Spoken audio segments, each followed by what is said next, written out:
This is ABC News. I'm Sam Wilkinson. The New South Wales Health Minister has defended the state Premier's decision not to announce an easing of restrictions despite National Cabinet releasing a national strategy for relaxing COVID-19 rules.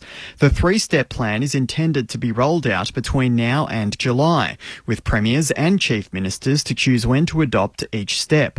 The South Australian, Tasmanian and Queensland governments have already announced they will ease some restrictions. But New South Wales Premier Gladys Berejiklian is yet to offer a timeline. Health Minister Brad Hazzard says the state is still vulnerable. To hold up other states or territories when some of those states and territories have had absolutely zero cases for quite a while. What's the population of South Australia? Well, 1/8 the New South Wales population. I think that's a bit silly. I think that really, give us a break. Another resident of the Newmarch House aged care home in Sydney's West has died. Michelle Brown has more. 92-year-old Faye Rendeth is the latest resident to succumb after contracting COVID-19 3 weeks ago. She raised her family in the Blue Mountains area west of Sydney and leaves behind 3 daughters, 8 grandchildren and 3 great-grandchildren, born over the course of a 76-year marriage to her husband Ken. Her family says it was heartbreaking not to be able to sit with her in her final days because of the coronavirus restrictions at the home. They thanked the staff for the care and compassion she received. Anglicare, which operates Newmarch House, has extended its sympathies, calling her death a tragedy. More than 65 staff and residents have been infected since the virus broke out at the home on Easter Sunday. South Australia will be the first state in the country to allow regional travel when the first stage of COVID-19 restrictions are eased. South Australia Health has announced funeral sizes will be increased, while outdoor dining at cafes and restaurants will be allowed in limited numbers from Monday. Holiday and caravan parks will also reopen, with further changes to come in stages.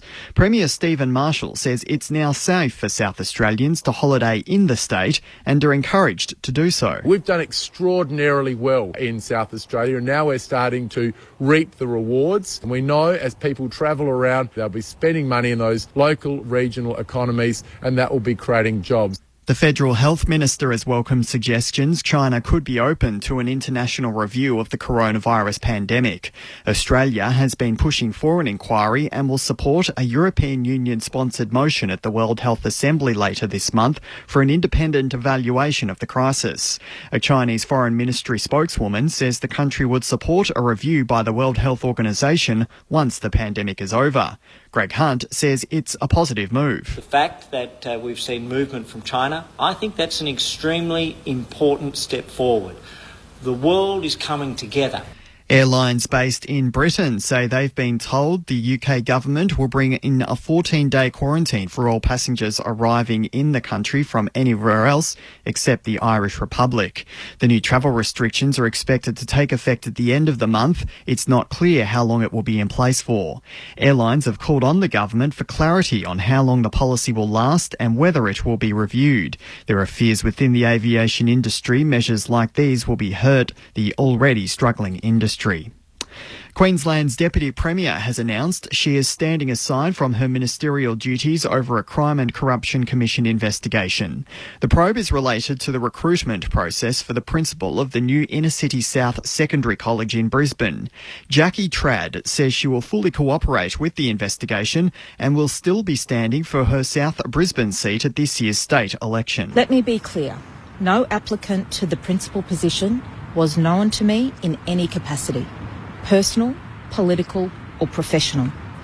Further, I have never expressed a view to anyone on who should fill that role. NBN Co says anyone who thinks they may have fallen victim to an online scam should contact their internet or phone service provider if they're worried. The company is warning internet users of scam windows that are popping up while people are using their computers. Tim Saul says people should not engage with any pop-ups, messages or emails they're unsure about to avoid being scammed. But he says contacting service providers is the best thing to do. They're the only ones who should be giving you advice on your phone and internet service. So if you're unsure, that's probably right. Close that message, delete that message, ignore that message. You can get more news on our website, abc.net.au/news. Nice bit of shepherding by Freem Barton. Goal. It's a goal. No. Yes, it is. Boots in towards goal. He's got Hudson. Centering kick for Brownless. Sets himself. Hamlet Excellent marked it. You watch the fight, Doug, I'll watch the footy. Look at left foot. Look at that big pack of players. Great mark to Royce Hart. Compton picks up the ball, slams it goal, and puts it through. Sheldon picks it up, runs it on open goal. Who's there? Schimmelbusch and Bremner. In comes Egan Knights, takes the magnificent mark right over the top. On ABC Radio and ABC Grandstand Digital. Oh, there's the siren. This is Vintage Grandstand. Alistair Nicholson, Matt Clinch and Mark McClure with you today. A 1982 vintage. We've perused the ABC archives and pulled out the VFL Grand Final between Carlton and Richmond. A match remembered for its hard physical nature, momentum swings and the starring role of a 17-year-old. She wasn't playing, but made a significant impact on Bruce Doull. The Blues went on to win their 14th flag and third in 4 seasons. And along with match commentary, we'll speak with Carlton's Ken Hunter, Val Perovic and Mike Fitzpatrick, while Richmond champions Dale Waitman and Michael Roach will also join us. Clinchy, welcome to you. Hello, Al. Good afternoon to all our listeners. As we touched on, I was born in 1983, so I've had a bit of fun watching back some of these old grand finals. We've done 1971, 1977, and I've got a feeling 1982 might be our most enjoyable because the man who sits alongside us played in that game, so we're going to have a bit of fun along the way. Mark McClure, welcome. Thanks, boys. It's interesting to do a game that you actually played in, which is unusual. I have some fond memories of it, but it was a battle, I can assure you. Prior to that game in the second semi-final, we got beaten comfortably by 23 points out at Waverley, and we were bashed up a bit, and we were smarting. And I remember walking into the ground with Wayne Johnson, and said to him, "How do you reckon we're going to go?" He said, "It's going to be a battle. I don't know if we can win. I don't know. I'm not certain." So it's a bit of a surprise when the bell rang and our numbers were in front. But we started off, and most finals, if you listen to grand finals, it's how you actually start the game. We kicked 3 goals early, bang, bang, bang, and set a standard early in the game, and they never sort of recovered from that, and that was the difference in the end. David Parkin talks about this group of Carlton players during this era. You won in 79 by 5 points over Collingwood. Mm-hmm. Didn't do so well under Percy Jones in 1980. Parkin comes 81-82. We coached ourselves in 1980. So Jesselenko had gone to St Kilda. Percy Jones took over for a year. Then David Parkin comes in, bringing his approach learnt at Hawthorn, and you win in 81 and 82. A lot's been talked about the tough training regimen of Alex Jesselenko. Was that similar with David Parkin? What did he bring to Princes Park in those days? I brought a bit more smarts than just beating you over the head like Alex did. Alex actually worked you over. We had a reasonable side, a pretty talented side. But Alex really got us into a state of fitness that you couldn't believe how hard he worked us. And you know what? It made us. You can have as much strategy as you like, but if you don't do your training properly and your culture's right with how hard you work, and if you didn't keep up with it, we'd say, "See you later, goodbye, go." We want everyone to want to be rock hard fit, and if you weren't that, you weren't there. And Alex wouldn't play you. He'd weigh you on Thursday nights and Tuesday nights and do all that sort of stuff. Percy Jones, let me tell you, he was if he was 1 ounce over, he wouldn't play him, and that's how it worked. So Perce got the message, and players got the message that this is what you do. And he made a great difference. And what else he did, Alex? And people talk to me about Alex and say, "Oh, he wasn't a great strategist." Well, he gave you roles. This is your role. You know, let me tell you, Clinchy, this is what you're doing today. And this is what you're supposed to do. And this is what, and all those sorts of things. He couldn't tell you how to play your position, but he'd give you a role on what you wanted to do with the person you were on. And it started to work from there. And I think David Parkin had more finesse than that, again, when he came in after that happened. So we'd already had the fitness base. We'd already had, a really good grounding in that area. And then we got a little bit more extra out of David Parkin straight after that with his smarts and the way and his intelligence about football. So you'll be hearing shortly the ABC commentary of the 1982 Grand Final. Johnny Waters actually calling, perhaps a name not too familiar to some of our listeners. He did that season with Smokey Dawson. He'd been a sports presenter on Channel 10. Had come across to the ABC, and with a number of the ABC broadcasters, I believe, away at the Commonwealth Games, Johnny Waters and Smokey Dawson did that game with Doug Bigelow. But just a couple of facts from 82 sellers that were worth mentioning. Brian Wilson of Melbourne won the Brownlow. Malcolm Blight won the Coleman. It was South Melbourne's first season in Sydney, so they'd made the move in 1982. It was the year in which the average score was the highest it has ever been, so 112 points was the average score in the VFL that season. 57 games when both teams cracked 100 points in a match. And you think about the way the modern game is played compared to that. And the other thing that happened, Sellers, no alcohol permitted into the grounds anymore in 1982, so prior to that, people would stand on the tinnies in the outer and watch the game, but that was no longer permissible. Actually, we used to stand there and watch the fights on the ground as they got too much in them. And that's what happened. That's one of the reasons why they disallowed it, I think, and all those sorts. The other thing that I want to talk about is that we started to measure things in that period. We were doing goals from kick-outs. We were doing boundary throw-ins, where you take that away. Tackle counts were counted. We had statistics coming through and all those sorts of things. How many goals you kick from centre bounces. We were doing that back in those days, and David actually pushed that as well, big time. And Alex was strong on it. We can score from a kick-in. From our kick-ins, we can score. How many goals we kick? All those sorts of things are coming through. So all these new statistics are I suppose, a progression on what we had in those days. And we were talking about it, and we were setting things up around boundary throw-ins. We were setting things up all over the ground and making space for each other and doing all those little things that help you win a game of footy. So don't think that the statistics weren't happening in those days, because they were. So to set the scene for the 1981-82 grand final, Richmond had finished on top of the ladder with 18 wins and 4 losses. Carlton had finished third behind Hawthorn with 16 wins, 5 losses and a draw. In the finals leading up, Carlton had defeated Hawthorn by 58 points in the qualifying final before losing to Richmond by 40 points. So the Tigers had the advantage in the semi-final. They went straight through to the grand final on the back of their second semi-final victory. A man who you played alongside, Sellers, I'm not sure what his memory will be of that game given the knock he received from Jim Jesh, is Ken Hunter, who started his career in Western Australia, moved across to Victoria and joined the Blues in 1981. Ken, welcome to Vintage Grandstand.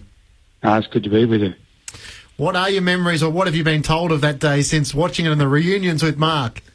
Look, it's, I guess probably the first half of the game I couldn't remember at all, but I sort of come to about half-time and sort of remember the second half, and obviously over the years you've maybe watch a replay here and there from time to time, so I've got some really good, strong memories from it as well.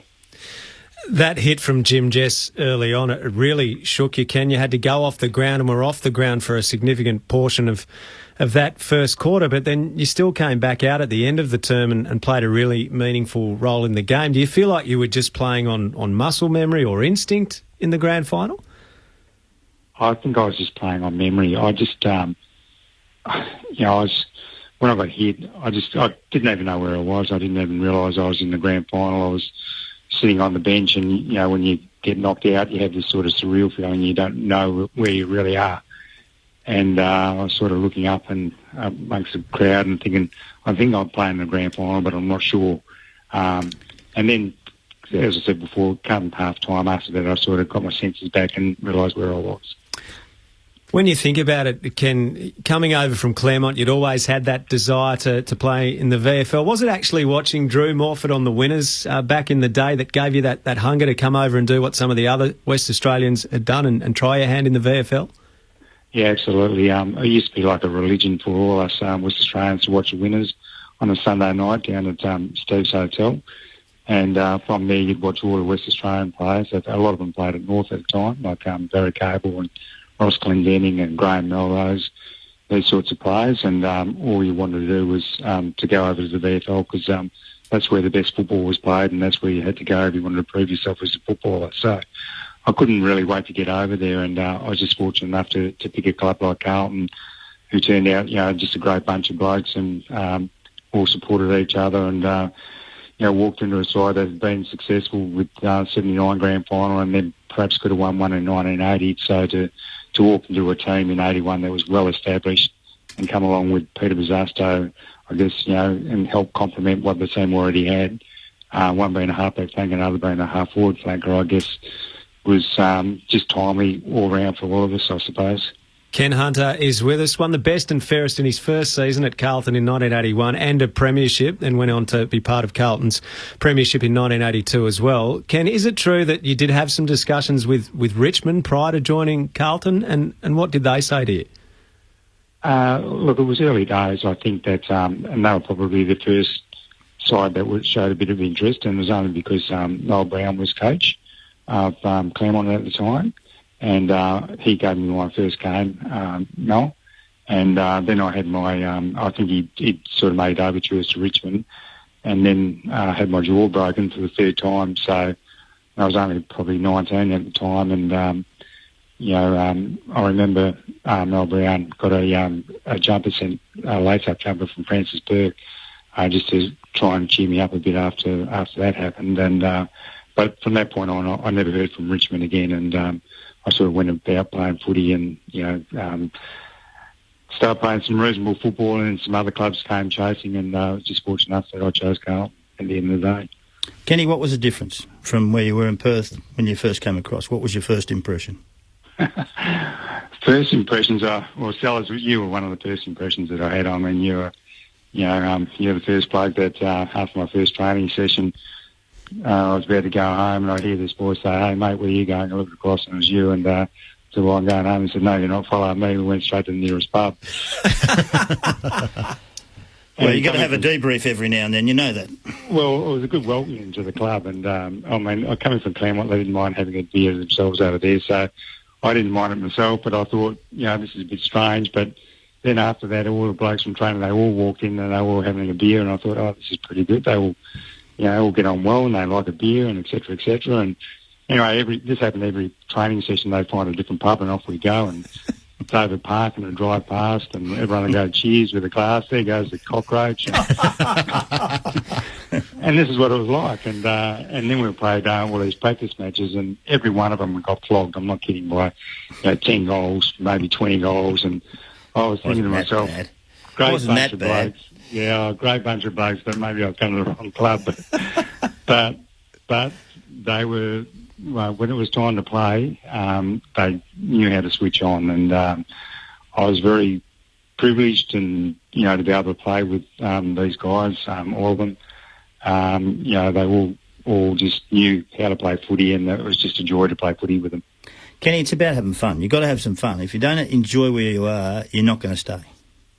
Yeah, exactly. And I think that was a good part about it as well. I think, and we're really fortunate that when I came in as well, that David Parkin came in as a new coach. And, like in 1981, we played Collingwood in the grand final, and we finished on top, and, we expected to win the grand final, and we did.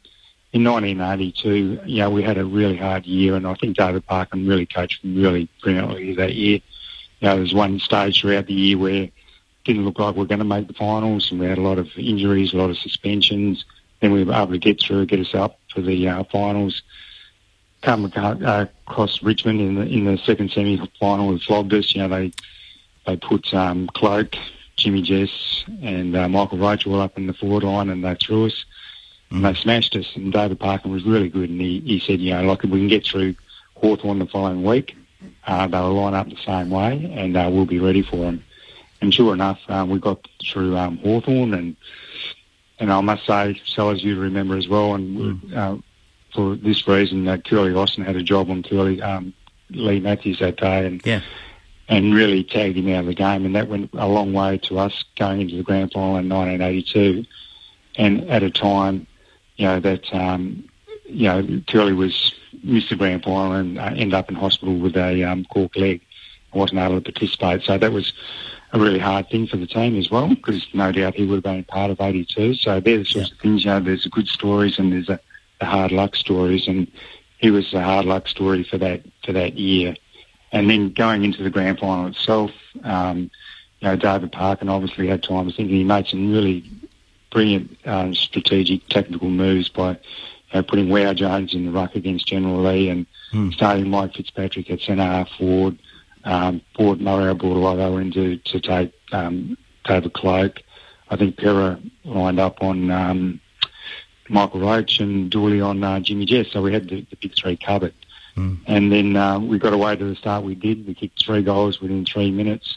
and the game was on, and it gave us a lot of confidence too, because they were a good side, Richmond. They probably, they finished top and probably thought that they were the best team in that season. What do you remember of the intruder? The intruder, yeah. Well, it's funny because I was sort of sitting on the bench, like I said, and I was looking up thinking, yeah, I am in a grand final, I'm sure I am, and then I saw this naked lady run across the ground, and I thought, oh no, I'm dreaming. I'm in a dream. It must be a dream. But anyway, I can say it wasn't a nightmare, and it turned out that, looking back, it was a lady that streaked across the MCG in 1982. So it was unbelievable, to be honest, and it just probably didn't happen at a good time for us sellers, but it happened. Did you think you were on a footy trip? Well, it did cross my mind. We used to like those footy trips, the Carlton boys, that's for sure. They had a good time. They knew how to had a good time off the field, but they really knew how to play when it was on the field and knew when it was time to put it on. I tell you what was it like playing next to Bruce? I mean, Bruce Dill's one of the most incredible players we've ever played with, and played against people against him. Say, well, what does he do, and how good is he? But gee whiz, playing with him, something special. He was, like I think all of us at the time. Bruce was our idol. We all looked up to him, and we just used to shake our head at some of the things that he used to do. The good thing about it, or the great thing about him, is he's very rarely on the ground. Rarely got beaten. He seemed to just get his arm to the footy. He's always a great backup for you as a player in the back line, that you knew that Bruce would always have your back, and that's always really important to know that you're playing with players that you know that you can rely on, and it doesn't matter what the circumstances or who you're playing against, that they're going to be there supporting you. And we knew that about Bruce, and to have someone like him he was to look up to, we've all, I think, helped us even improve ourselves as footballers. I remember the mosquito fleet was the key for me. The speed of our smalls around the ground. We had all of those guys who just ran and were quick and destroyed teams with their pace. I thought that was the difference between the teams. It was, and I think we're really lucky. We had a great forward line, great back line, but the followers of Ruckman right through those mosquito fleet. I mean, Wayne Arms was probably on his day one of the best footballers I've ever played with. Kenny Sheldon, had a job on 1982 to tag Barry Rawlings, who was a prolific,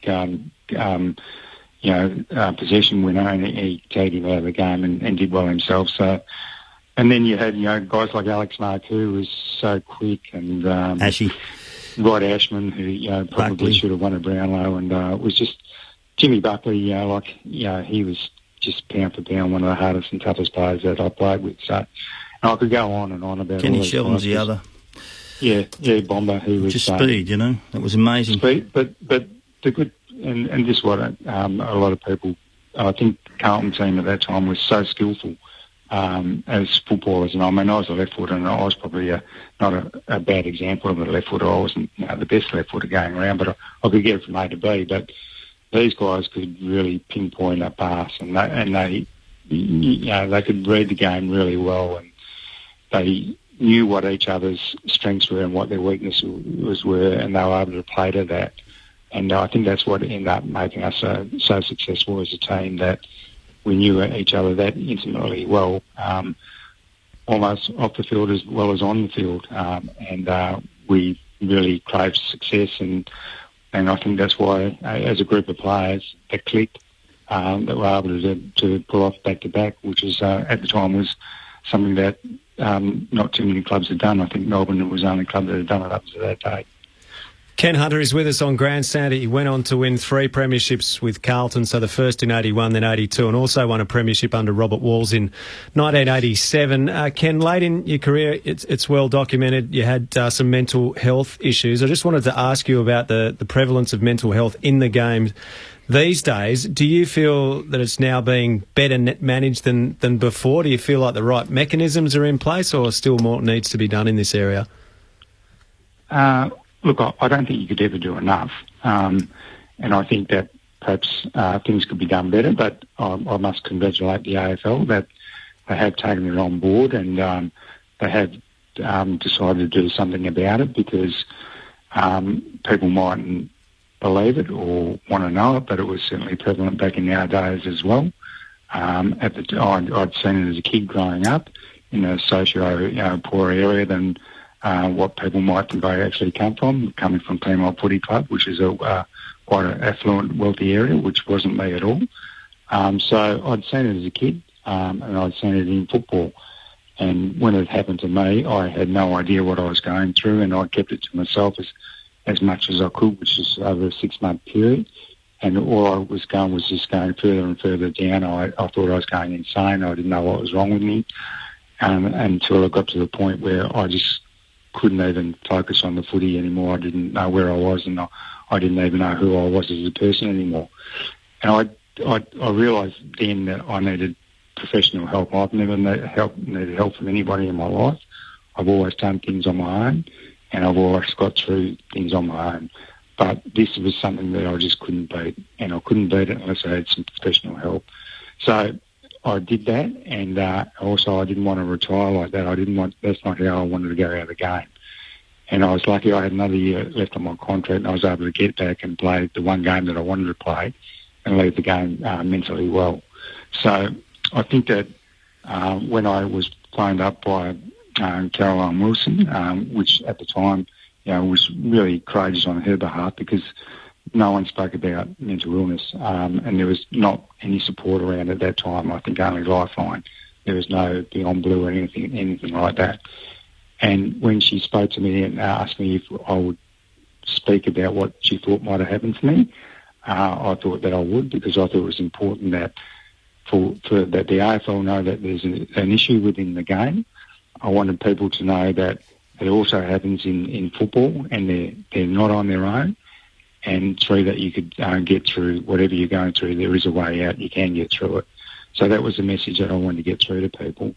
And I think today there is so much training, so many other organisations, Beyond Blue and then Headspace and a whole host of others, and government support and counsellors. And I think even younger people today talk about mental health more than what we certainly did as a society back then, and probably still struggle to at different age groups within, where we are in our lives, sort of thing. But I think we're definitely getting better, and even now, I mean, going through what we're going through is such a terrible thing, and for us as people is not a good is a good time in some ways, that you can perhaps reassess where you are in your life and what you want to do and where you want to go and who you are as a person and all those sorts of things, and turn it into a positive. And that's what I've been trying to do anyway all my life. But I'm getting there, so it's all good. Great to hear. Yeah, well said. Thank you, Kenny. Ken, thanks for joining us on Vintage Grandstand. We're looking forward to replaying the grand final. Good on you guys. Ken Hunter joining Matt Clinch, Al Nicholson and Mark McClure with you on Vintage Grandstand. Our game for broadcast today, the 1982 VFL Grand Final between Carlton and Richmond. So without any further ado, here's the first quarter, as heard on ABC Radio. There in New Guinea. Happy Noon Getter as umpire Glenn James holds the ball up, ready to start play in the 1982 VFL Grand Final. Warren Jones is going to take the first bounce for the Blues against Mark Lee. It's a beautiful bounce from Glenn James. Jones gets the hit down. It goes to Buckley. He can't grab possession of the ball. There's been a free kick. It will go to Buckley for a high tackle right in the centre of the ground. This is the Blues centre man, Jimmy Buckley, kicking long towards Fitzpatrick in the forward pocket. Ditchburn up high, taken off the pack by McClure. Bit slow, but he gets it to Johnson, who dribbles it through for a goal in the first minute of the game. In fact, at the 23-second mark, a goal kicked by Wayne Johnston for Carlton, a 2-week suspension, and he's back in the side. And at the 23-second mark of the first term, Wayne Johnston has dribbled one through for the Blues, and they lead by 6 points to 0. It was an excellent tackle on McClure, and of course McClure just got or tried to get rid of the ball. It was quick thinking then by Johnson, because it came to the ground, he socketed it off in typical soccer style. Down goes the ball in the centre. It's grabbed by Sheldon. He gets his left boot to the ball, sends it high towards the centre half forward zone. Marku in front comes out to Fitzpatrick. He gets his left boot to the ball down the full forward zone. Could have been a push in the back, goes over the back of the puck. Marcello grabs it. He's pulled off the ball. Harms chips it to Carlton. Fires it goal, but it's through. Is it? Yes! It's a goal to Carlton. A Another one at the 1 minute 10 mark of the first quarter, and Carlton 2 goals, Danny Hunt's 12 points. Richmond yet to score. And that fellow in the centre, the big Wow Jones, isn't doing a bad job because he's been the creator. And the rain is coming down at the MCG. Just a light sprinkle. Shades of the grand final in 1978 when Hawthorn got away to a flying start. And a magnificent tackle there by Johnston on Big Martello to allow Harms to come in and put the ball through for another goal to the Blues. At the 1.5 minute mark of the first quarter, Carlton have kicked 2 goals. They're 12 points. Richmond yet to score. And I feel the rain can only help Carlton. There's the bounce. Jones goes through. There'll be a free kick to Richmond. And it will go to Mark Lee in the centre of the ground. He wastes no time. Takes the hand pass across to Tempany. Marlon comes in, tackles, puts Tempany under pressure. He gets a short kick up towards half forward. Out comes Glaskett. Down goes Glaskett. Bad tackle by Roach. Free kick to Glaskett at half back for the Blues. I think a vigour applied sensibly is what Richmond will have to do, and that wasn't sensibly applied by Roach. This is Glaskett at half-back on the southern stand side. He plays it back towards the wing. It's all Richmond. Or Tempany dropped the mark. It slipped through his fingers. The ball comes out to Mail and he gets a short distance kick into open space at half-forward. The ball is bouncing towards the boundary line as Dunn goes after it with a bit of help from Kane. They keep the ball in. It comes back to Dunn. He takes plenty of time to get rid of it. The umpire, James, has blown his whistle and he's plucked out a free to the Blues. To Richmond's rather, and it's going to Strawn at half-back on the boundary line. And there's a nice old punch-up going on now. Between McClure and Dunn. Pretty tough, rugged opening as we expected. And another one up the ground, Doug. Look, there's about 30 players involved in that. Out will come the notebooks for sure. By gee, she's rough and tough and fiery. If you're watching it on television all around Australia anyway. No, there's not stopping either. They're really proceeding. Oh. Sheldon's in there, and there's more left hooks and left rips to the body than I've seen at West Melbourne opening for a long time. Or the old Festival Hall. For all of my friends up there in Noosa Heads, this is reminiscent of the opening minutes of the big grand final last Sunday between Noosa and Maroochydore. Well, we anticipated it, but I didn't think it would be as crude as this at the opening. Well, now Strawn had the free kick, didn't he, back on the boundary line? That will stand. He's still got the football. No. And he's got a 30-metre penalty, which has turned into about 45. That's right. He's up on the centre wing now. About 75. Glaskett's and there's another one with going. Sartori. Well, they can say what they're like, but I don't like this sort of stuff. Did it happen in your day, Doug, 30-odd years ago in grand finals? Not as bad as this. Not as bad as this. This is not good. Been building up all week, though. Skeeter Coglan was right as big Mark Lee takes the free kick from the wing on the outer side of the ground up to the centre half forward zone. Comes off the pack though. McConville in there for Carlton. He can't pick it up but will receive a free kick for around the neck. You'll see a lot of technical free kicks applied now to quieten fellas down, and wisely done, I think, by umpires. There's the kick from McConville. Elects to go to the outer wing. All Carlton at the moment as they fly for the ball. Fitzpatrick has paid the mark. Fitzpatrick on the edge of the centre square, close down to centre half back, receives a 15-metre penalty. Dunn doesn't run right back on the mark as a kick from Fitzpatrick up to the centre half forward zone. McClure in front, punches it down in front of him, but it's all Richmond at the moment as Wood comes through. Picks it up nicely, but there's a tackle from behind play, and Malin will receive the free kick at the centre half forward position for Carlton. That may have been one, but Lee was the infringer there with a crude tackle with elbow up about the same as his height, which connected with a face, a Carlton face. Malin was near the edge of the centre square, sends a high kick up to the full forward zone. Coming up there was Martello. He misses the mark. Kicked off the ground by Fitzpatrick, who finds Ashman 15 metres out from goal directly in front.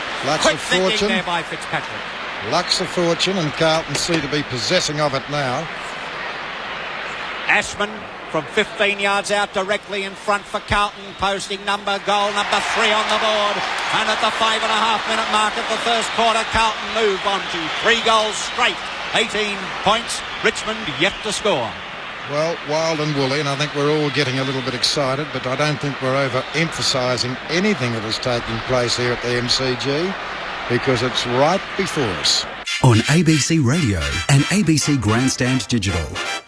This is Vintage Grandstand. Leading in the race for the ball is Rawlings. He picks it up. Marcoux on his hammer though, but Rawlings manages to kick it off the ground. Wood comes through. The ball passes him. English it is. Hand pass over to Malin. Malin's caught by Wiley. Hand passes it up in the air. Rawlings gathers it in, but slides over the line and out of bounds. The throw-in to take place on Richmond's left wing position, right in front of the northern stand. Waiting now for the throw-in. And it goes. Lee in front. Taps it down nicely to Waitman. His kick's astray though. Hunter leading in the race for the ball. He's put down by Jess. As the kick goes up towards the centre-half forward position for Carlton. Fitzpatrick's in there. Can't break clear. And umpire Glenn James says, give it to me. I'll ball it up. Well, Jess didn't worry about looking at the football then. He had a good look at Hunter though and made a good job of him. Dill doesn't like it. Klomp being stripped will come on the ground for sure. There's the bounce on Carlton's right half forward flank. Tap goes down. Rioli's in there. Will receive a free kick for over the shoulder. And I could tell you that Ken Hunter wouldn't know what day it was. Now there's the kick by Rioli across the ground to Sartori. He drops the centre of the mark off his chest. Beautifully tackled by Glasgow. Ridden into the ground. A hand pass Waitman to Wood. Wood on to Jess with a long hand pass. Jess at half forward. A long shot at goal. And he's missed. The behind kick by Jess. The Carlton supporters of that Punt Road goal told me all about that one, gentleman, Johnny Waters, because they loved every minute of it. There's the quick kick in by Bortolotto, and it goes out to Dull, but the umpire hadn't finished waving the flag, so Bortolotto will have another go, and Richmond broke their duck at the 11.5-minute mark of the first term. This time Bortolotto's short distance kick goes to McConville, onto Klomp. There's another one, thank you. Another raised elbow, that time it was Cloak. McClure kicks the ball to half forward. Fitzpatrick, knock it on, son, he does. Beautifully across to Johnston. Down goes Johnson. He gets up and follows the ball. Back to Fitzpatrick with a quick hand pass. Fitzpatrick can't control it. We'll get a free kick though as Wood goes all over him, and Fitzpatrick's got the free. 35 metres out from goal. Rawlings is throwing punches with Sheldon behind play. Dear, oh dear, it's ugly. Well, the ball's taken off Carlton. And there'll be a 15-metre penalty because it's a Richmond free. And my word, the crowd support certainly has gone the Blues' way as a result of some of this very crude Richmond tackle. But look at that 15 metres. It's now about 65. There's a kick from Wood up to the centre-half forward zone. Comes off the hands of the pack. Now a free kick is paid to Roach. And Roach will take his kick on the edge of the centre square. And a 30-metre penalty is being paid because Perovic threw the ball back along the ground. So Roach now has a good chance here of scoring because Perovic has been taken right back to the true centre-half forward position, and we're about 50 metres out from goal on the slightest of angles as Roach moves in. There's his kick. It's offline though and through for one behind only. So the Tigers move on to 2 behinds, 2 points, trailing Carlton 3-1-19, coming up to the 13.5-minute mark of the first quarter. Bortolotto kicks in, looks for Klomp on the grandstand side. He gets a push in the back from Rioli, and Klomp takes the free kick. He doesn't know he's got it, but he's been quickly told by Wow Jones that he's got the free right in front of the players' race. There's the kick by Klomp towards the grandstand wing. Fitzpatrick does a bit of finessing. Wood's there for Richmond. Rains puts Marlin down, and there'll be a free kick to Wood for a trip. That happened first. Gee whiz, some crude head-high tackles as the kick by Wood goes towards the leading Cloak at half forward. McConville there to spoil. The ball fisted away into the face of a Carlton player and Sheldon, and he's got another one in the gob, and the ball will be thrown in at left half forward for the Tigers. That's Australian for mouth. There's the throw in. Waiting now for the head out, and it's Roach who gets a tap down. McClomp chips in nicely for the Blues. Fires it up towards the wing position. Harms knocks it over his head. Waiting there for it was Fitzpatrick. He puts his body in, but picked up not cleverly by Rioli. Rioli now with a chance to put it up in the centre-half forward position, and there's Bartlett coming through strongly. There was Bortolotto. Bartlett picks it up and must get a free kick for around the net, and will do so from the centre-half forward position. He's grogging. He's down. No wonder. He'll be all right because he's within kicking distance. I've seen Kevin make some remarkable recoveries, and quickly. Today is no exception. And we've just received word from Nick Kay down on the ground. We'll check with him in a minute, John, too. Phil seems okay as there's the kick from Bartlett right through the centre. Thank you very much. First goal on the board for the Tigers as they move on to 1 goal, 2 behinds, 8 points. Carlton 3-1-19. Anything to report on Ken Hunter, Nick? Well, he seems to be okay, Graham. He's watching the game, and I think that he'll probably come on a bit later on. Score at the MCG at the 15.5-minute mark of the first quarter. Carlton 3-1-19. Richmond 1-2-8. Trainers, runners moving everywhere on the ground. Umpire James comes into bounce. Lee against Jones. Lee gets the tap out this time, but Harms is in there for Carlton. His kick goes into Jones. Sheldon comes through, spears the ball forward for the Blues, up to half forward. Out comes Ditchburn, knocks the ball on. Kane runs at it in front of Ashman. Can't control it. Dwelling on a free. Plays it well as Ashman slips over. Good play by Mervyn Kane. Drives the ball back to the wing where it's all Carlton. Good spoil by Jess on Big Jones. Dool puts his body in for the Blues. Gets it across to Glasgow. He's got a bit of skill, this fellow. Goes for a long hand pass on to Marcoux. Down goes Glasgow. Another snipe. Hand pass comes on to Buckley. Buckley gets a solid bump. The Tigers going in with ferocity and plenty of sniping as the ball is pushed out of the pack by Wiley. Umpire James must blow his whistle and call for a bounce on the southern stand wing. 16.5 minutes gone in the grand final. Carlton lead by 11 points there. Free kick to Richmond. Out of all that. Don't ask me for what or why. Sartori takes the free for the Tigers. Plays it up towards centre half forward. Pushed to the ground by Petrovic. Leading in the race for the ball is Waitman. He's got about 4 to beat. He runs into Ashman. Good umpiring because he had his head ducked. Beautiful play. Comes out for Carlton. Quick hand pass goes on to Harms. He'll give it on to Sheldon. Sheldon at centre half forward controls it now. A long kick will go goalward. It's offline. McClure's there. Couldn't get up in time to take the mark. And it's the second behind of the Blues. A nice passage of play out of defence. And Carlton go to 3 goals, 2-20. Leading Richmond 1-2-8. The margin 12 points at the 17-minute mark of the first quarter. And there's the kick in from Kane. Sends it up towards the half-back flank position. It comes over the top of the pack. Rains is in there. He picks it up nicely. Fires it in towards the centre-half forward zone. Jess misses the mark. Diving in on the ball is Waitman. Players can't get clear. Finally, the ball comes out to Rollings. He gets a hand pass away, but it goes straight to Ashman, who gathers it in nicely. Fires in a pass into the centre of the ground to Jones. He's got to play on. He can't get rid of the ball, but kicks it off the ground finally. Tapped along the ground there by Fitzpatrick. Picked in by Marcoux, but he's defeated on that occasion by Kane. There's a short kick into the wing position, and a mark is taken by Lee of Richmond. Lee now with the opportunity to put Richmond into attack. He runs around McClure on his mark, runs into the centre of the ground, fires it up towards the centre half forward zone, but beautiful mark in defence taken by Petrovic. Petrovic with the job of minding Roach today. Petrovic from the centre half back position goes to the outer wing. They fly. McClure judges it nicely and takes the mark on his chest at the back of the pack. McClure it is, tries to play on, moves around his left foot, eludes a tackle. Now he's got a chance from the half forward flank. A wobbly kick. High, up into the full forward zone. Fitzpatrick flies and almost takes the mark, but a free kick will be paid to Richmond. In the meantime, to be taken by Kane. Kane comes away from centre half. He'll get a free kick down the ground. There was a nice old slice at him after he kicked it. Sorry, Johnny. That's all right, Douglas. You can call me Graham too, as Fitzpatrick is having a word to say to umpire Rowan Saws. He was the infringer and he should have more sense. Getting a little bit of a pat on the back from Emmett Dunn, saying thank you very much. As Jess comes in and drives the Tigers deep into attack with one of those ball bursts that hits to the forward pocket. Good spoil, Bortolotto on Cloak, but there's the ever dangerous Bartlett snaffling the crumbs. His kick back towards Rioli, missed by Klomp. Rioli runs into an open goal and he's put it through. Bad miss by Klomp at half-back. Dropping the mark from the kick in by Bartlett, and Rioli fires it through. And the Tigers creep back in this grand final. They go to 2 goals, 2-14. Trailing Carlton 3-2-20. This is Vintage Grandstand on ABC Radio and ABC Grandstand Digital. Drives it back in towards half forward, and he should find Roach in front of Petrovic on that occasion. He takes the mark and plays on. Wastes no time. Goes for a long kick towards Cloak. Bortolotto there to spoil. And Cloak takes the mark. Don't do anything silly, Bortolotto. He's very close and about the only distance that he needs, Cloak. If he gets advantage here, he'd pop it through. Used the posterior well to the big Richmond skipper. Backed into Bortolotto to give him a little bit of breathing space and took the mark.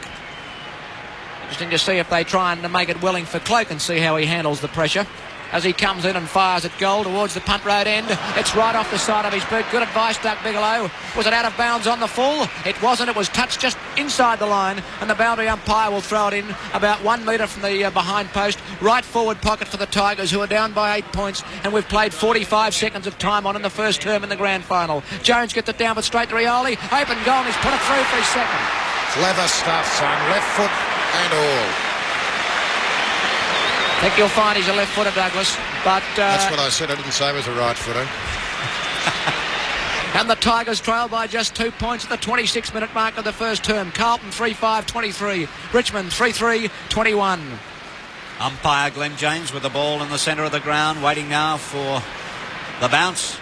And down it goes, and it's Lee against Jones. Lee gets a tap down to Waitman. Waitman tries to tap it off the ground, but Lee does. Over to Jess. Jess now over towards the centre-half forward position. Wiley tried to pick it up, couldn't do so. Ball comes to the ground. Players diving on it everywhere. Carlton defence standing firm. Finally picked up by Malin. He runs into trouble, and Malin will be free kick for holding the ball. He ducked his head as he went into that tackle. Well called, Johnny. Exactly so. Was grabbed by Rains. And can he see, I wonder, that Hunter fellow on the boundary line? Warming up to come back onto the ground. Rains coming in now from about 40 metres out from goal. He fires. The goal umpire hardly moves, and that's another goal on the board to the Tigers. And they've hit the front. Richmond 4-3-27, Carlton 3-5-23. Just over 27 minutes in this first quarter. And Klomp paying the price for a bit of loose play on Rioli. He'd be a very hard man to look after, Robert Klomp. I think you'd be realising it now. Jones gets the tap down, has another swipe at it. Sartori knocks it forward, up to Jess. Jess breaks a tackle, gets a quick hand pass to Waitman. Dribble kick forward, McConville coming out in front of Bartlett, backed his judgment. Long hand pass to Glasgow, who slips over. Sartori dives over him. Free kick to Glasgow at half-back. No, it was Tempany. And Glasgow's got the relieving free for the Blues when they desperately needed it. He goes wide to English. English will be spoilt, but Malin is scouting. Does so. Retains possession. Gets around one Richmond player. Short distance kick up towards the wing, and the mark taken there by Hunter. Hunter just back on the ground. Gets around Rioli. Will drive the Blues into attack. Ditchburn leads. He hasn't touched it yet. Good spoil, Martello. Ditchburn got a push as the umpire, and Ditchburn's got a free. Too far out the score. Right at half forward. Martello just in from the boundary line. Round about bay 22 or 23 in front of the southern stand, if you know the MCG. There's the kick by Ditchburn. McClure. Ball thumped away. Down towards Johnston. The Tiger defence coming over the top of the ball. Umpire James, what are you going to do? Be consistent? Fitzpatrick says, what about it? And the umpire says, I'm going to bounce it.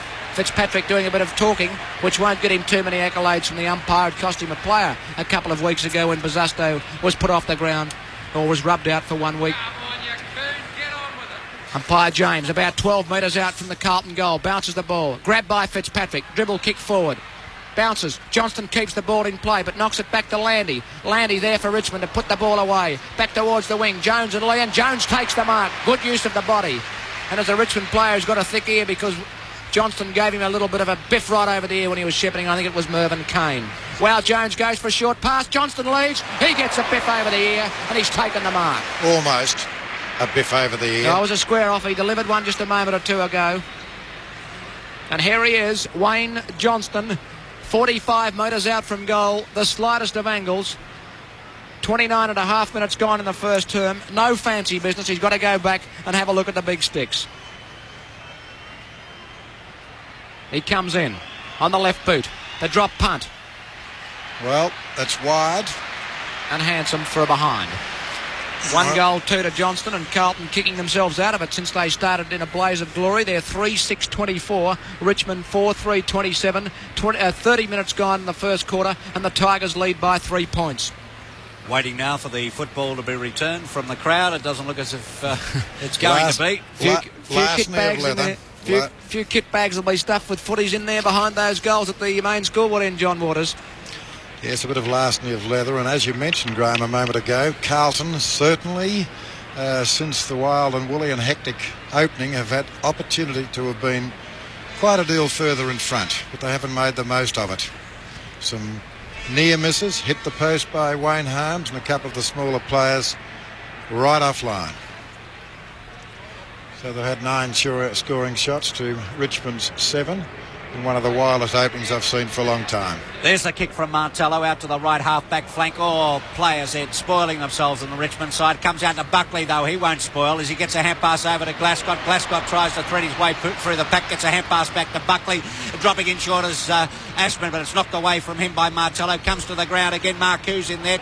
Tries to tap it along with his boot. Finally, Buckley picks it up. Hand passes over in the direction of Johnson. Tackle. Good tackle on Waitman there. Kicked off the ground by McClure and just misses. Oh, was that close. The element of luck, doesn't it play such a tremendous part in your performance? Carlton had plenty last week against Hawthorn, but it's deserted them so far in this match. But they're certainly having a go. Rains on Harms now.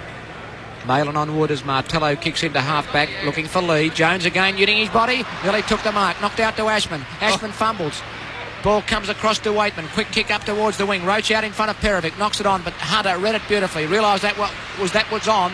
Tidies up for the Blues. Will go to the outer side. Here's Sheldon all on his own. Should take the mark uncontested. He does. A little late on the scene was Kane. Sheldon to drive Carlton into attack. He plays it to centre half forward. Fitzpatrick and McClure over the top.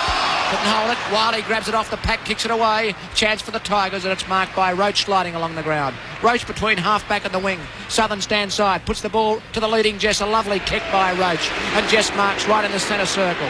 Beautiful kick by Roach. Jess kicks straight down the ground. Cloaked the target. Bortolotto in front to spoil. In fact, he's taken the mark because he got it at the second grab. Bartlett hanging on.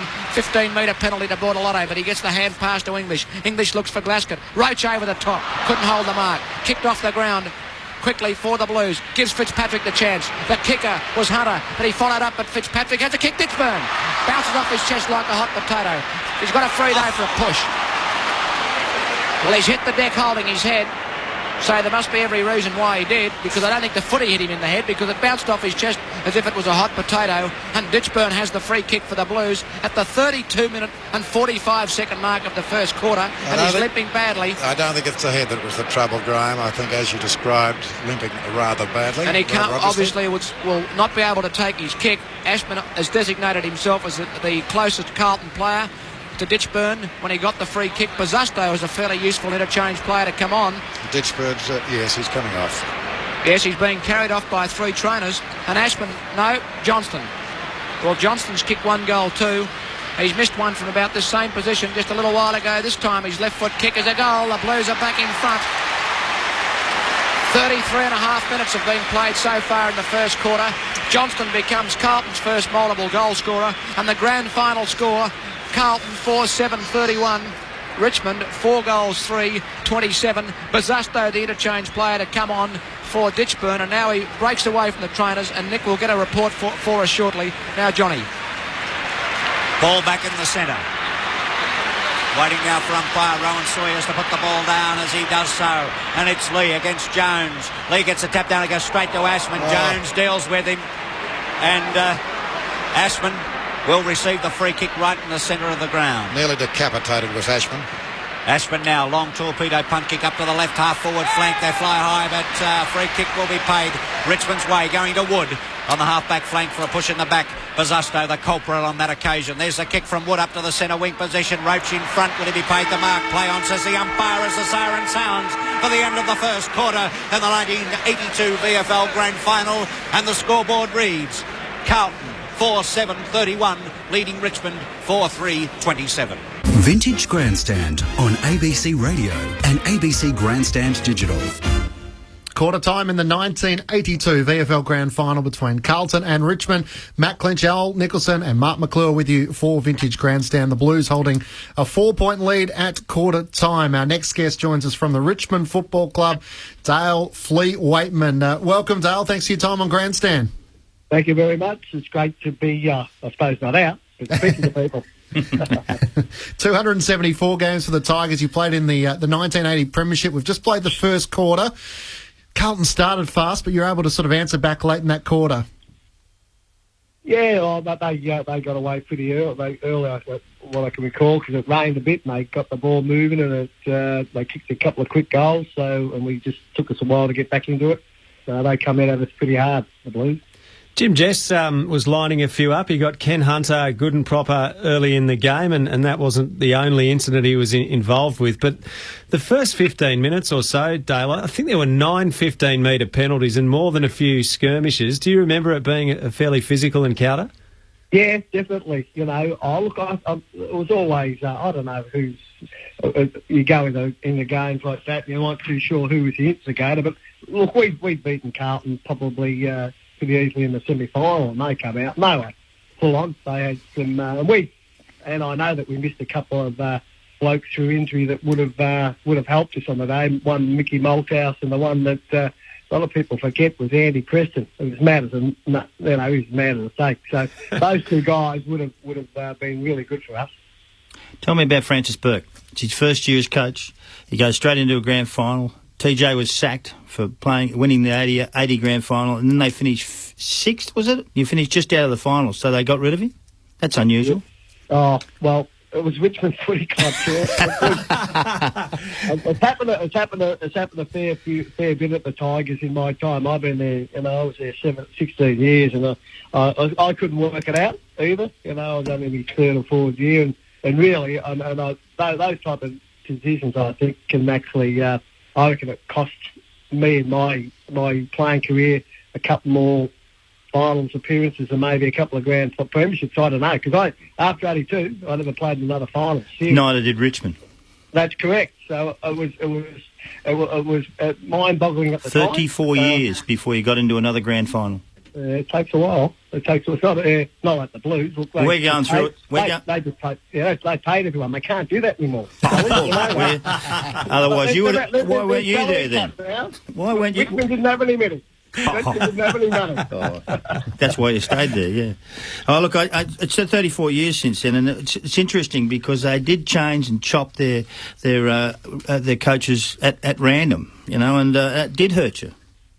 Oh, there's no doubt about that, because you've got no continuity, and what was happening was you get new players in and all that kind of stuff, and the new coaches, and they didn't know what the playing personnel was and all that kind of stuff, and they probably in that stage they weren't too sure about getting rid of who and whatever, and in that time we just had no continuity, and there'd be changing every 2 years nearly, and it made it hard for people to get into the constant of what needs to be done to win footy. To tell you the truthfully, we were smarting a bit after that semi-final out at Waverley. Oh, I know you were. I know we were a bit upset and a bit dirty about how you blokes treated us so poorly, and you come out when held for tongue, I know, which is that's footy. Yeah, that's the way it goes. And actually, I remember I said to the boys before I walked in the ground with Wayne Johnson and thought, I don't think we can win this. I actually said that to myself, and so did Wayne. But we manufactured a way, and sort of it was interesting. It was a pretty tough encounter, and there was a few blokes knocked over, and there's a bit of blood spilt and all those things. But that's the game. It was, and we were expecting whatever. And as you said, look, we really and there's no doubt that we and as I said, the two players that we missed out on were the hardest nuts, Malthouse and Andy Preston, because they could take anything. So and the two blokes that came in weren't as physically strong as those blokes, but that's footy. That's what happens. So when it came to the intruder onto the ground, Helen D'Amico, where were you? No, I was in the centre. I just don't think. I thought she had a pretty face, because that's all I looked at. I didn't know if she was a blonde or a brunette. I couldn't tell. Well, it's funny because Jimmy just tells a good story about why she actually did it, and it was an amazing story, and it's. He tells that at Sports Knowledge, which is quite interesting. Right, we might save that for off the radio version. Yeah. Dale, we were talking while I was playing out about Maurice Rioli. Tell us a bit about playing alongside him. Maurice was just one of those blokes. He didn't say too much. He never spoke up. When he did, everyone listened because he didn't say much. But he could do anything. Like, he was one of those guys that's very hard to tackle. When he got the footy, he used it beautifully. He was just a super player. And whether the having him in there and might have put Rains his nose out of joint, I think, at the stage, because he was the number one centreman, won 3 best and fairest. He was being paid more, wasn't he, Dale? Oh, he may have been, but I don't know. We didn't. Someone must have been getting, because I was getting bugger all. But that's all right. Yeah, I think Jeff found out, and that might be why he ended up at Collingwood. Yeah, that could be right. And he really helped Collingwood along too, didn't he? Yeah, but you guys lost a few players in that period. It was Cloak and Rainsy, and it was a tumultuous period for you, really. Yeah, we lost Brian Wood, who was a ripper player. That's right. They were guys that that really good players. Oh, look, and that's a combination of a whole lot of things there at the time. I don't think a few of the blokes were happy about the way the club was going, those guys. Look, I was just a young bloke then. I was 21 or 22, so I was quite happy just to be playing league footy. Dale, we're about to hit the news, but you still had a bit to do with the club? No, I'm the relationship manager, so I can help you out with all your relationship sellers. I've only got one, and I'm finding it hard at the moment. That well. I speak to TJ and he reckons it's not going that well. Oh, well, I tell you what, 24 hours a day, 7 days a week's hard work. Oh, that's why you've got to get out. You've got to get out. Unfortunately, we're hitting the news, which is probably a good time. Dale, thanks for your time. See you, mate. On your flight. Dale Waitman with us on Vintage Grandstand. Quarter time in the 1982 VFL Grand Final. Carlton leading by 4 points. ABC News. Then we'll be back with the second quarter.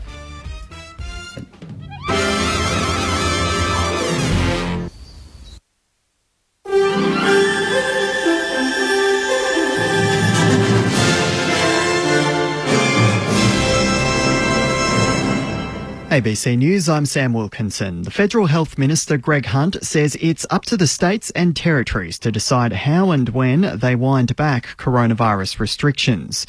National Cabinet yesterday released a three-step plan for easing COVID-19 rules across the country.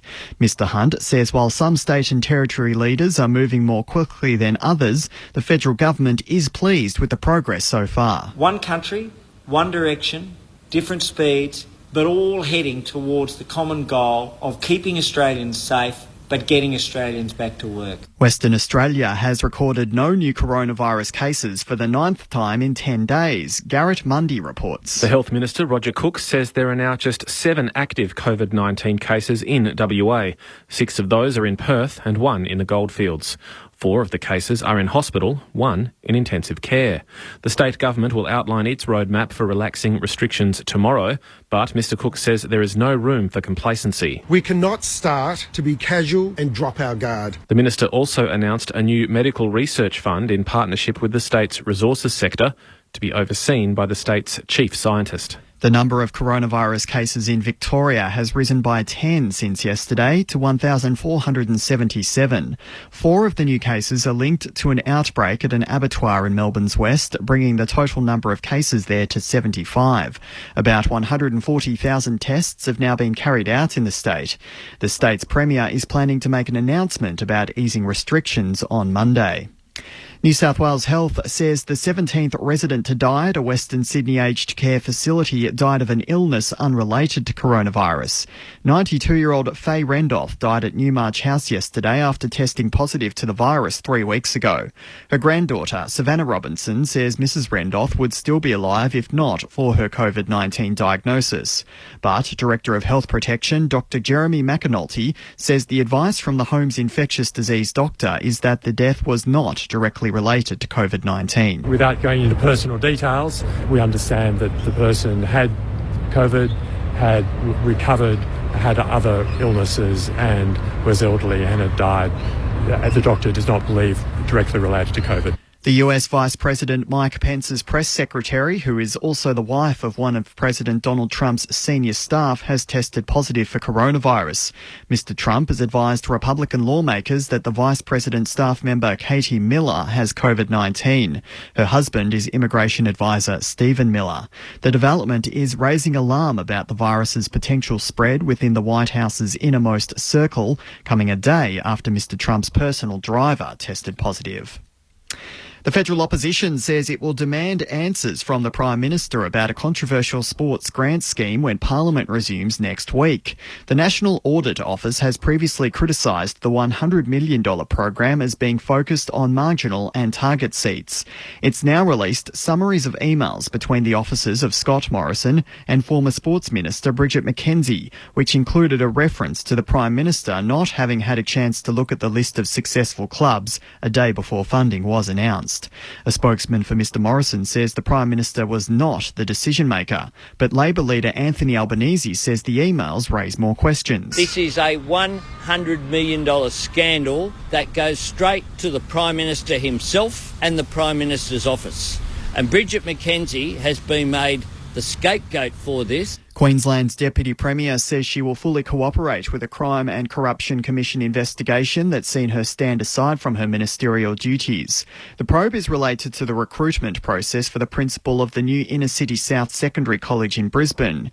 Jackie Trad says none of the applicants for the position were known to her, and she never expressed a view on who should fill the role. To ensure that this is not a distraction for the Premier and for the Labor government, I advised the Premier last night that I will be standing aside from my ministerial duties until the investigation is concluded.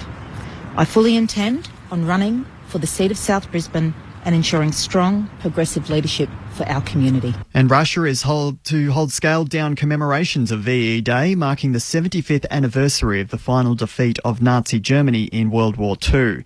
It follows severely curtailed commemorations in other countries yesterday, including Russia's wartime allies Britain and France, as well as in Germany. Normally, Russia holds a military parade on Red Square in Moscow. You're up to date with the latest from ABC News. Nice bit of shepherding by Freem Bartlett. Goal. It's a goal. No. Yes, it is. Booked in towards goal. He's got Hudson. Centering kick for Brownless. Sets himself. Ablett's marked it. You watch the fight, Doug. I'll watch the footy. Look at left foot. Goal. Look at that big pack of players. Great mark to Royce Hart. Compton picks up the ball, slams it goal, and puts it through. Sheldon picks it up. Runs it on open goal. Who's there? Schimmelbusch and Bremner. In comes Egan Knight. Takes the magnificent mark right over the top. On ABC Radio and ABC Grandstand Digital. Oh, there's the siren. This is Vintage Grandstand. We're enjoying a 1982 vintage today, the grand final between Carlton and Richmond. It's quarter time in the ABC broadcast and the Tigers trail the Blues 4-3-27 to 4-7-31. We've heard from Ken Hunter and also Dale Waitman. Still to come, Michael Roach, Val Perovic and Mike Fitzpatrick. Alistair Nicholson, Matt Clinch and Mark McClure with you. Let's take you straight to the second term, the Blues leading by 4 points. Carlton taking a 4-point lead into the second quarter. They're 4-7-31. Richmond 4-3-27. Rowan Saws bounces to restart. And in the ruckers, Jones. He gets a big tap down over Lee on that occasion, but gathered in nicely by Wood. Up to the centre half forward position. Wiley takes the mark, passes it over the leading Bartlett, and Bartlett's taken the mark. On the left half forward flank, closer to the forward pocket, about midway between the two positions. So he's about 45 to 50 metres out from goal, on about a 45-degree angle. Bartlett now, the chance to put a score on the board for the Tigers, but it's off the side of his boot. Cloak's in there, grabbed off the top of the pack by Waitman, over to Cloak. Cloak off the ground, and it's right through the centre. Goal on the board to the Tigers. And Richmond move on to 5-3-33. Carlton 4-7-31 at the 45-second mark of the second quarter. Well, he's the greatest exponent of handball I would expect playing league football at the moment. That was a clear example then by Waitman of quick thinking, and also by Cloak, who made ground to accept the hand pass and quickly get through that. Good goal for the Tigers.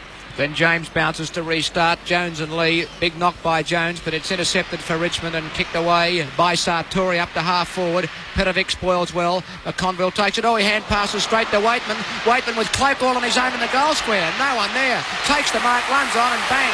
Up into the first level of the Western stand. And not one Carlton player within 40 metres of Cloak. And the hand pass came away to Waitman. And bang, Cloak kicks his second goal in the first minute and a half of the second term, and the Tigers lead by 8 points, 6-3-39, Carlton 4-7-31. The unexpected can happen. Ask Mario Bortolotto, who would be at this very moment the most embarrassed man on the ground. He'd forgotten all about his opponent, Cloak, but of course Richmond didn't, and Cloak did the job. And we've lost another football, Doug, as a new one comes out. That's about the third, I think. Last knee of leather. Down goes the ball in the centre from umpire Rowan Sawyers. It's Lee, gets the tap down nicely, comes to Wiley. Wiley gets the kick away up to the half-forward line, and Roach leading in the race for the ball, takes the mark. On the right half-forward flank, Roach now with a long kick right up into the full-forward zone, looking for Cloak. Waiting behind is Bartlett, but it comes down towards English. English gathers it in beautifully onto his left boot, fires in a short pass over Glasgott's head, goes through Sartori on that occasion, picked up though by Roach. He gets a hand pass to no one in particular. Buckley was in there, tried to gather it in. He could get a free kick for a trip and does so. Buckley On Carlton's left, half-back flank, receiving a 15-metre penalty. Sartori, the offender. There's his kick up towards the half-forward flank, flying high though, in defence is Landy. Landy now on Richmond's right half-back flank.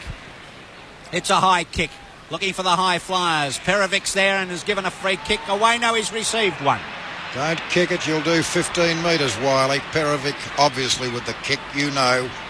This is Perevic right below our commentary position, between half-back and wing on the members' side of the ground. Long kick towards centre-half forward. Fitzpatrick the target. He beautifully taps it on for Johnston. McClure calls for it. That's where it's going. And McClure slips over. In runs Bazusto. Can he control the football? And no, he can't. He pushes it back into play, but Dunn's there for Richmond, and Dunn kicks the ball cleverly to half-back on the northern stand side, and it's marked by Rains. An opportunity lost. Rains a short kick to Wiley, who's come right into the game. Wiley takes the mark and plays on up towards the wing position, and a good strong mark taken by Perevic over the top of Roach, and they are having a fantastic two-man tussle. And just grabs him from behind. Call play on the umpire. Yeah, but he grabbed him from behind, and there's another. Matter, he ran around on the mark. That's why it was called play on. And it's marked by Rains at half-back, right in front of the players' race on the northern side of the ground. Rains kicks the ball towards the wing. Perevic in front, Lee there, Jones there, the ball comes to deck, cleverly knocked on by Roach. English is there for Carlton, picks up, he hand passes to Marlon. Marlon tackled badly, and a free kick to Marlon. I wouldn't agree with that.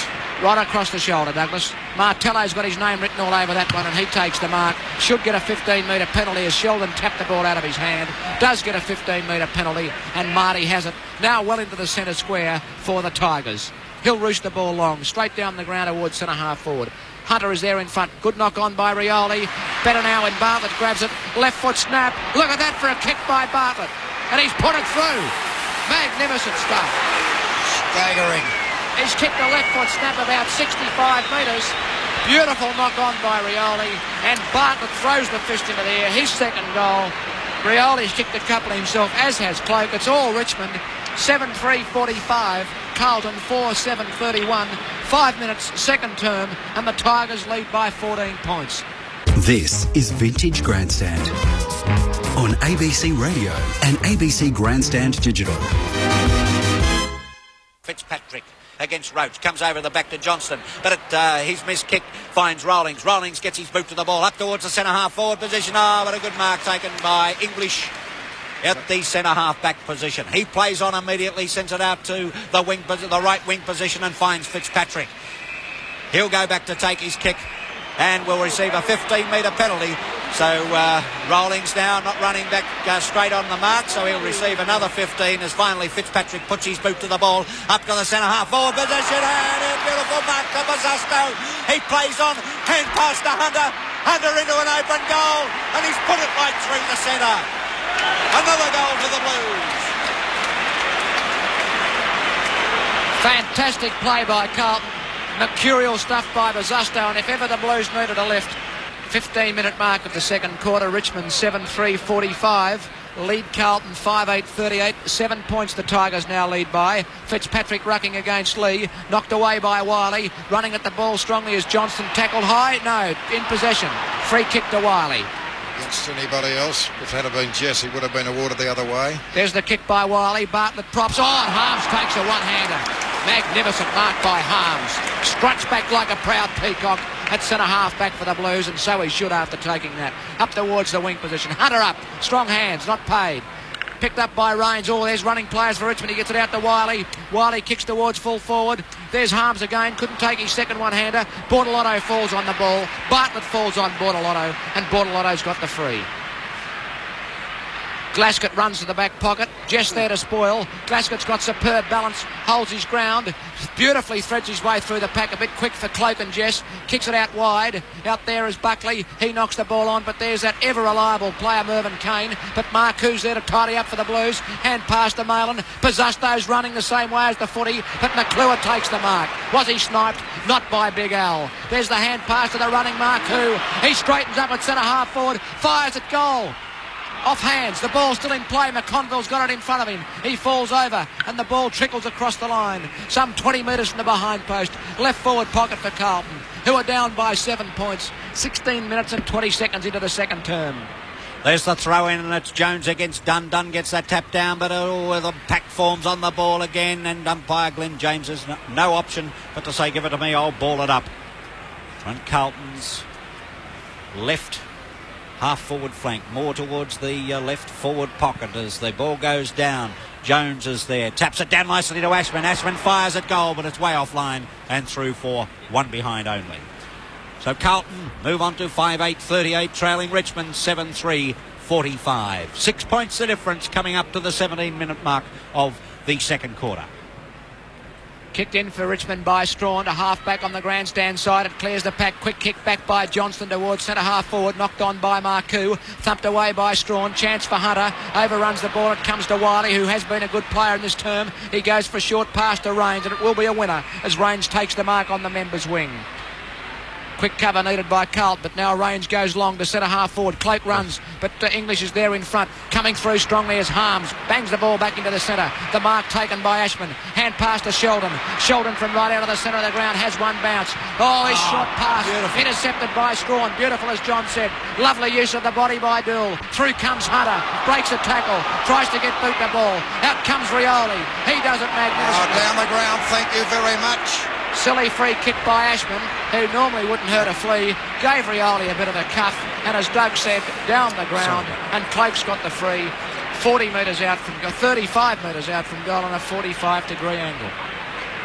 What a superb smother by Greg Strawn, right off the boot of Sheldon, as the Blues were looking dangerous.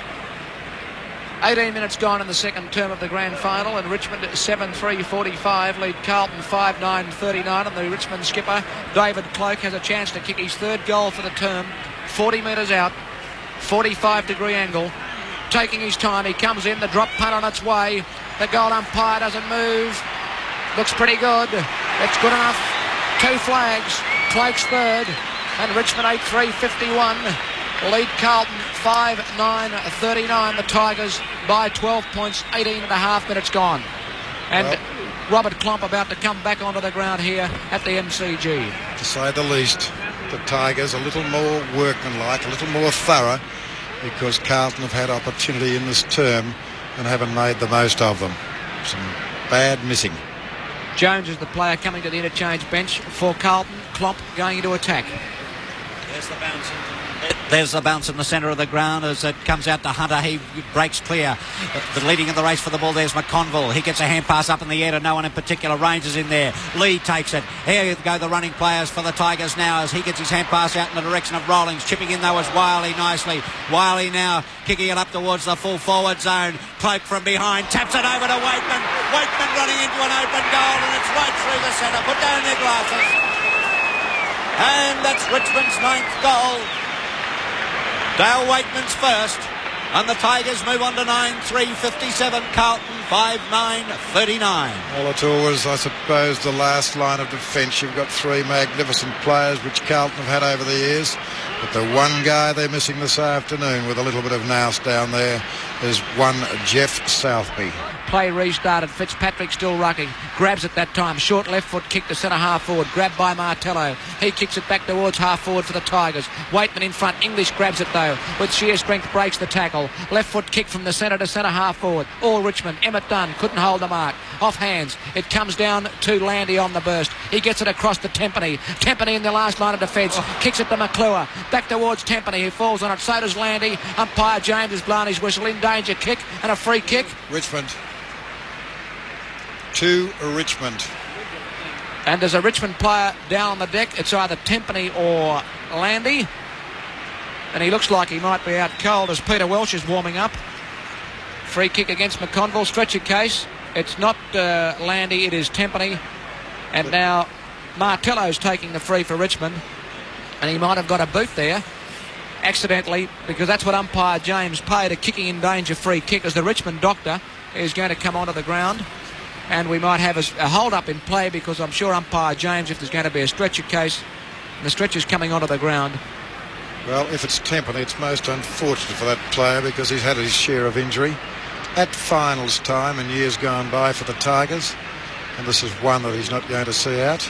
Williams, the player warming up to come on, but unfortunately the ludicrous interchange rules mean that if he wants to take any further part in the match, he's got to come off through the interchange area. and Williams will go on there. Let's hope... I think that can be waived with the stretcher case. I think he could go straight to the boundary line. It's right in the forward pocket. Of course, Yeah, I think he may have got the okay from the umpire, the Richmond runner. He's waving to Shane Williams to come onto the ground. They're just waiting for him to get outside the ground, so there wouldn't be 19 Richmond players on the ground. Straight up the Richmond race, and Shane Williams on for the Tigers, and Martello takes that free kick from the last line of defence. Out it goes towards the southern side of the ground, comes up towards the wing position. English is in there, taps it along in front of him and puts the ball over the line and out of bounds. Deliberate, says the crowd. No, says the umpire. And there'll be a throw-in right on the wing position in front of the southern stand. I believe Nick Kay has a report on that injury. Yes, Bruce Tempany has suspected broken bones in his arm, so he won't be taking any further part in the game. Thanks, Nick Kay, as the ball comes now into play. Players diving on it everywhere. We're on Richmond's left half-forward flank as umpire Rowan Sawyers calls for a ball up. And down it goes. It's Lee against Fitzpatrick. Fitzpatrick gets it this time. Glascott comes in for the Blues. Fires it up towards the half-forward flank position. Martello's there. Can't take the mark, though. But it's all Richmond at the moment as Strawn comes through. Fires it up towards the centre half-forward position. Rollings taps it off the top. Gathered in, though, by Perovic. And he's tripped just as he was about to take the kick. Play on, says the umpire, as Johnson gathers it in. Up towards the half-forward flank. And McClure takes the mark. Too far out to score, though. Gee, I think you might have a look at him, John. They need one desperately. Could be just about within his range. Well, it'll be a 70-yarder if it's a day. Or a 70-metre. Yeah, it's not if it's a millimetre. Saying that. Not as comfortable. But it's landing in the goal square. Knocked off the top of the pack and through for a one behind only. So another behind on the board to the Blues as they move on to 5-10-40. Trailing Richmond 9-3-57. There's the kick in by Martello coming towards the grandstand side. Johnson's there to spoil range. Gets it down towards Williams. Johnson puts his body in, breaks away, gets a short distance right foot kick, gives Klomp the run at the ball. Can't control it. He gets it across to McClure, who's been dispossessed by Rains. Good tackle on him. Kicked off the ground by Sheldon, and it bounces just inside the line and out of bounds. Left half forward. And Welsh on for the Tigers, and I think Rioli has gone to the bench, has he, Nick? Yes, he has, Graham. Doesn't seem to be anything wrong with him. Okay, from the tap out, Mark Koo gets one. Gets it a bit high. The ball bounced over the head of Williams. McConville fires it through for a goal. Ball bounced right over the head of Shane Williams into the arms of McConville. And the Blues just keep hanging in there. They're 10 points down as McConville kicks his first goal. Richmond 9-3-57. Carlton 6-11-47. The Tigers lead by 10 points, 29 and a half minutes gone in the second term, and whenever it rains, Carlton come right back into the game. And from the centre bounce, it's Sheldon who gets it clear for the Blues, up towards the half-forward flank. Plumps in front there, but it comes to the ground. Oh, diving nicely is Sartori. He can't break clear, though. Players slipping over everywhere, as umpire Rowan Sawyer says, I'll ball it up right on the centre wing position, closer to Carlton's left half-forward flank. Down goes the ball. Lee's in front there, but Fitzpatrick gets the knockdown, comes down the direction of Mark Koo. Mark Koo gathers it in nicely, left boots it up towards the half-forward flank area, but it beats McConville over the line and out of bounds. The throw-in to take place on Carlton's left half-forward flank, right in front of the northern stand, which is a sea of umbrellas at the moment as the light rain falls from that from the knock-in. Mark Koo picked it up, but fired a pass straight into the arms of Emmett Dunn for Richmond. He'll relieve the pressure for the Tigers as he looks for a lead from the big Mark Lee. Lee now will fly high for it, can't take the mark as the player's ball comes to the ground, gathered in nicely by Rains. He was almost over the line there, but he kept the ball in play. Left boots it up towards the centre of the ground. Welsh was in there leading for the race for the ball, but it goes to Wiley. Wiley gets a hand pass over to Roach. Roach from the half-forward flank fires at goal, but is way offline, and it's through for one behind only. Your idea, those leading Richmond players, he ignored them, and we couldn't blame him because he had the pot shot. It was right on. The score, John. Richmond 9-4-58, leading Carlton 6-11-47. Bit of poetic justice, John, I think, because I'm sure that ball that was taken away by Rains had gone over the line as the kick in by Bortolotto, marked short by Petrovic. Up high was Hunter. Free kick to Lee, interference against Fitzpatrick. Umpire James a fair way from the action. Picked that one out of the pack as Hunter went up a little high. Welsh on, Rioli off. just a few moments ago. There's the kick by Lee in towards full forward. Bordelotto to spoil, straight down to Wiley. Wiley kicks goalwards. Bartlett running the same way as the ball. It bounces and stays in play. Bartlett's there together. Harms is right there, tackles. Bartlett gets a hand pass away. English in support. Fires the ball back towards Buckley. In comes Bazzasto. Beautifully knocks the ball on for Buckley. Will it run for him? No, it won't. In comes Landy. Breaks the tackle. Bazzasto puts one down. Kick back by Landy towards centre half back is marked by Marcoux for Carlton. And that was good play to get the ball away from Bartlett. Marcoux to Johnston. Johnston kicks the centre half forward quickly. That was Klump to spoil done. Klump reefs himself free. Gets a hand pass. There's a free kick to Carlton. No. Klump breaks away again. Gets leg. Gets a hand pass away. In comes Sartori. In comes Ashman. He pushes the ball out in front of him. And that's the half-time siren. And my word, the Carlton guys had to earn a free kick in that last exchange. Agreed. The half-time score at the MCG in the 1982 Grand Final. Richmond, 9 goals for 58. Carlton, 6-11, 47, which means that Richmond lead by 11 points after they trailed by 4 at quarter time. This is Vintage Grandstand. Half-time in the 1982 VFL Grand Final between Carlton and Richmond. It's the 11-point lead the way of the Blues. Matt Clinch, Al Nichols and Mark McClure with you for Vintage Grandstand.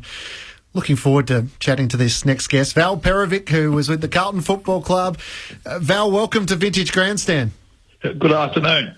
What are your memories of the opening half of the 1982 Grand Final?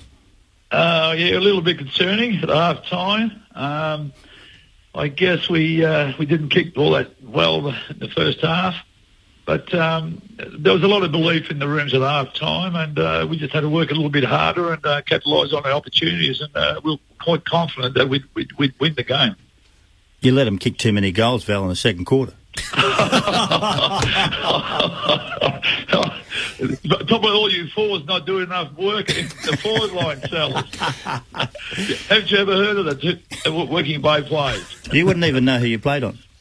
Well, I think I might have played on disco, I think. Yeah.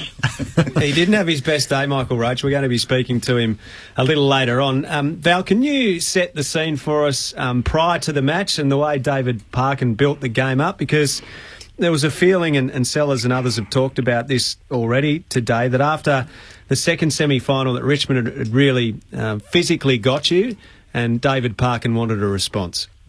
Oh, look, it's a known fact. I think I played on Clokey out of Wadley in the second semi. He gave me an absolute bath, and by rights, history says they only beat us by 28 or something, 30 points, but should have been 5 or 6 goals. That's how well they played, whatever. But I think what really steeled us for the game was the preliminary final against Hawthorn out of Wadley. I've never been involved in a more physical or brutal game. I think Kelly Austin was taken off the ground in the first quarter due to a heavy knock from Dipper. But from a personal point of view, it was a very, very bruising and a physical encounter. And I think that steeled us for the grand final. If my memory serves me correctly, I think Richmond were odds on to win the grand final that year. One of very few teams in many, many years that got beaten in the grand final after being odds on. But Parko just instilled the fact that we had a marvellous opportunity to create history, go back to back, and etch our name in the history books of the Carlton Football Club. We've talked a bit already about Richmond and how they had a period of upheaval with Francis Burke there and then getting replaced and obviously Tony Jewell, who'd won the 80 flag with the Tigers. But your crossing over from St Kilda to Carlton coincided with a bit of a period of upheaval as well, with Jezelenko and George Harris together, and Jezza coaching the flag in 79 and then not there in 80 as Ian Rice came in and took over at Carlton. But you were, correct me if I'm wrong here, you were actually part of the swap to get Jezelenko to St Kilda. You came the other way?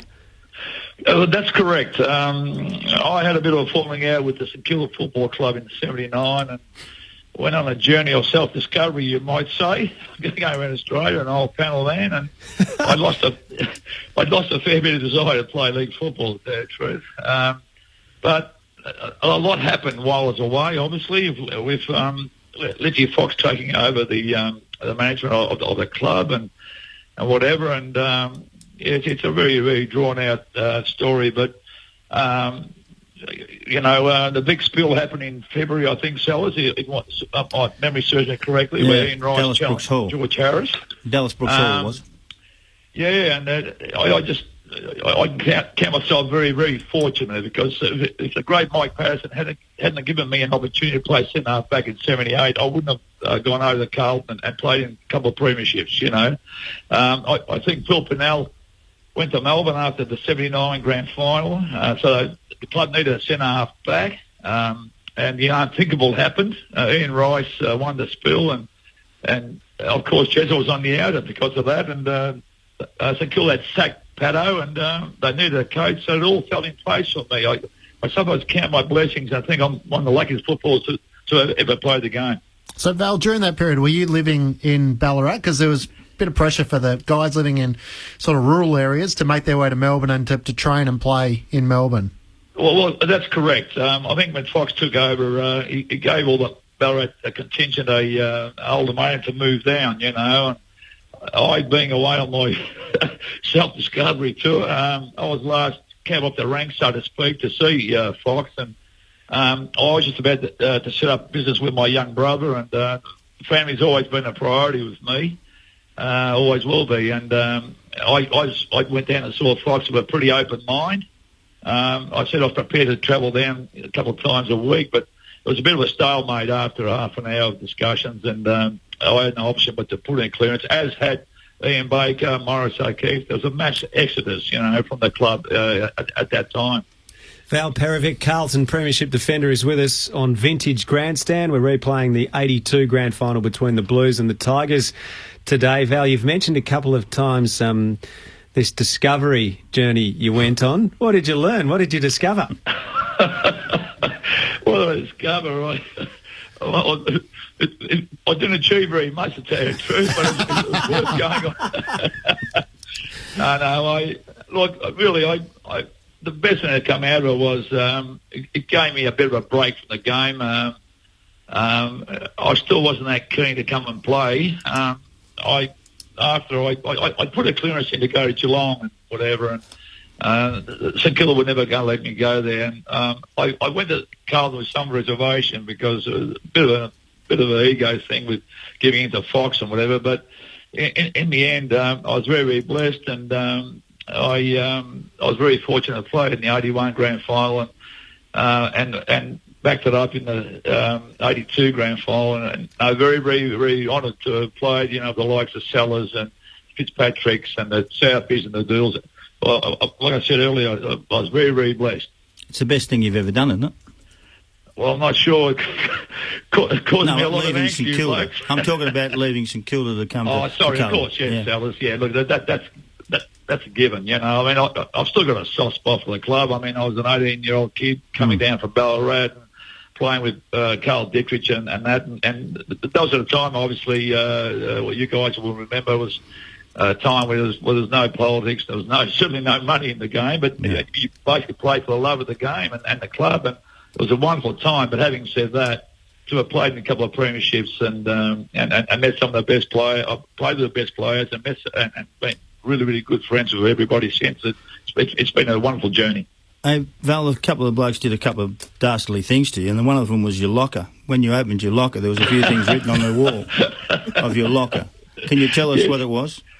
Well, for some unknown reason, most of my teammates think I was a bit averse to training, so. As you were?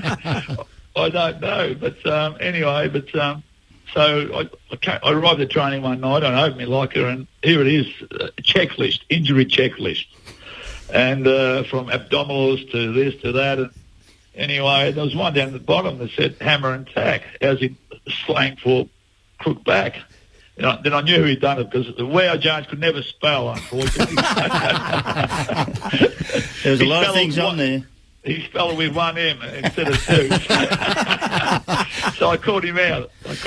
But look, but it was all part of the frivolity and the good humour around the place at the time. And it was a wonderful time, wonderful experience. Val Perovic's with us on Vintage Grandstand. It was a side that was tough on the field, but they were social off the field. Who led that side of it? Oh, well, I think the bloke who just asked me the question there.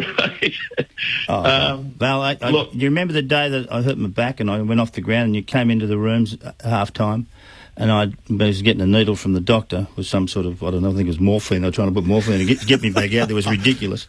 And you said to me, how do you play centre forward? Remember that? I do. I recall that very well. And what did I say to you? Don't say it on air. I better not, I think. Now, Val, I said, learn quickly. We heard about David Boone on the flight to London all those years ago, but 84, 37? Did you get through in a couple of hours? Is that the story? Well, you just gave me a headache, mate. Every time that story gets brought up, I get a shocking headache, unfortunately. But look, that was just a skeleton in my closet that I have to carry for the rest of my life, unfortunately. But yeah, we got a bit carried away in one man Monday, unfortunately. Now, the fans loved you, Val, but initially, because so much gets talked about the wolf that's been handed on to Ange Christo and Chris Bryan and others at Carlton as well, but it started with you at the Blues. Initially, is it true that you didn't actually love it? It emanated from a groan that you gave sometimes when you gave it a big roost and the crowd got involved. Did you feel like they were sort of taking the mickey initially? Well, I did, actually. I did, yeah. It wasn't until about 25 years later that, I would have loved a dollar for every time that story, or somebody come up and put their hands up for starting the wolf and that. But I ran into a chap who was an ex-student at the uni there in Melbourne. And, as you're well aware, Sellers, we used to have a parochial uni sort of crowd on the press box wing. And I can remember a game against Geelong in the dying minutes, and we were well in front, and the game was nearly over, and I kicked the ball, and I didn't know what I heard, you know what I mean? And actually, it was a bit disconcerting at the start. I thought it was another word. Hey, Val, I think you got a bit carried away with it because every time everyone led, you just kick a torpedo. And it was very difficult for forwards to catch that, you know what I mean? No, not at all. It was always laced up, Sellers. I don't think so. It was laced up straight at the chest, you know that. Val Perovic joining us on Vintage Grandstand. Thanks, Val, for your time and your memories. Great to hear some insights, especially about Mark McClure. A pleasure. Thanks very much, guys. Val Perovic with us. So an 11-point lead the Blues way at halftime, 6-11-47 to the Tigers, 9-4-58. There was a bit going on in the third quarter, so let's waste no time. Other way around with the score. Yes, it was. Let's take you to the third quarter on Vintage Grandstand. Players taking up their positions for the start of the second half of this grand final. The Tigers will start the second half with an 11-point lead. They're 9-4-58, leading Carlton 6-11-47. Welsh has gone to the interchange bench for Richmond, Klomp for Carlton, so both sides virtually playing with 19 men for this second half. The bounce favours Wow Jones, back on the ground for the Blues. He fished it across the ground. Sartori runs at it, knocks it forward. Hunter goes down. Not a free kick for that. No, says the umpire, and they'll bounce the footy. Umpire Glenn James with the ball, right on the edge of the centre square on the wing position. The tapped out comes to Rioli. He gets a left boot to it. No one in particular. Roach is there. Perovic knocks it away from him. Glascott leading in the race for the ball in front of Wiley. Tries to pick up the ball. Wiley grabs him, but the ball goes over the line and out of bounds. Throw in to take place on Richmond's right half-forward flank. It's Roach against Jones. Roach gets the tap down. Coming through, though, is Hunter, and Hunter has gone down and out. It was Jess again. The Carlton players descending on Jess. The players have run in from everywhere. Jess was left by himself with about 4 Carlton players around him there. But Hunter is up. There's another one going on the forward line with Bortolotto and Cloak. 2 umpires up there refereeing that bout. Harms coming in on that one too. The play will now recommence. As Hunter comes in, he'll get a 30-metre penalty. Or is it 45? It's hefty. But he's on the wing position, on the southern stand side of the ground, and he'll get another infringement. One now. He gets another 30 metres. So now he is right on the wing position for something which happened close to the back pocket. Hunter now from the wing. A torpedo punt kick high into the centre half forward zone. Knocked away by the Richmond defence. Comes to the ground. Diving in on it is Johnston. But umpire James says, give it to me. No, there's another bit of a tussle on as Johnston and I'll tell you what is going to be remarkable. When players get together in good faith after a football match and have their drinks together, I don't think there'll be very much of that going on after this Two particular chances game. of that happening today, Douglas. Yeah, Buckley's and nuns. Yep. Is that what you're saying? Umpire James puts the ball down. We're at Carlton centre half forward position. Lee gets it down to Wiley. Wiley gets his kick in out into no man's land in the wing. Glascott leading in the race for the ball. Taps it along underneath him as he's tackled. Finally comes out to Perovic. Perovic right up on the wing, close to the half forward flank position. A high left foot kick. Up there looking for McConville. Comes over the back of the pack. Lee Dunn is in there. He's kick smothered. Grabbed by Wiley. Finally it's Fitzpatrick in there diving on the ball. But there'll be a ball up. And it'll be in Carlton's left forward pocket. Let's quickly check with Nick Kay the injury situation. Bruce Tempany, Graham, has suspected fractured forearm. He's just walked onto the ground now and it's heavily strapped. He'll be taken off to hospital later on today. Ditchburn is in the dressing rooms with headaches and it doesn't look like he'll take any further part in the game. Boundary throw in. Left forward pocket, 15 metres from Carlton's behind post. McClure goes over the top of the pack to grab it. Left foot kick it. Goal! Touched by Wood just on the line. Brilliant, desperate defence by former Richmond captain Brian Wood. And that clever left foot snap by McClure was going through. Wood got the long arm out there and got hand the ball. Williams kicks in, looks for Lee on the grandstand side. Jones to spoil, does effectively. Down goes Lee. Picked up by Malin for Carlton. Screws the ball back into Conville. Spoiled by a smaller player, Ashman. Comes out the big wow. Couldn't find the handle. Kicks the ball off the ground to McClure. He's beautifully tackled by Strawn. Comes back to McClure. McClure threads his way through the pack. Fires it in towards goal. Bazusto and McClure. Oh, Bazusto touched the ball with a bit of help from Martello. He would have been better attempting a shepherd then because the kick from McClure was delightfully accurate. Might have curled back, Doug. Let's check the score. Another behind to Carlton, 6-13-49. Richmond 9-4-58. Martello kicks in for the Tigers. He elects to go to the outer side of the ground. Oh, high flyer over there was Johnston. Couldn't take the mark, but there'll be a free kick and a holding the man, and it's to be taken by Rains. Rains on Richmond's right half back flank.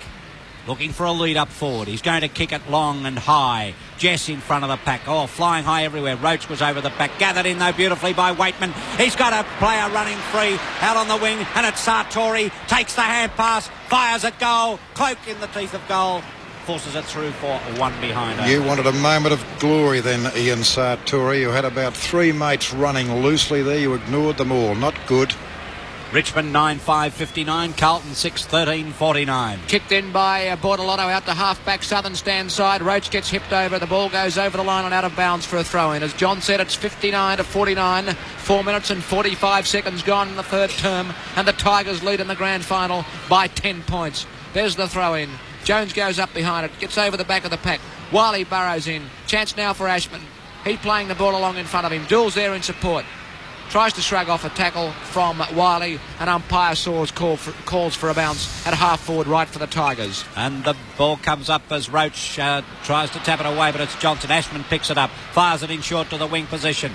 Finally comes to Buckley. He's got a chance now. Hand passes it along the ground in the direction of Fitzpatrick. He gets his boot to the ball, up to the full forward zone. McConville in front, knocked away from him, but Malin's there, reading the ball beautifully. Eludes a tackle, fires at goal. It looks good. It's right through the centre. Well done. A goal by Phil Malin to Carlton.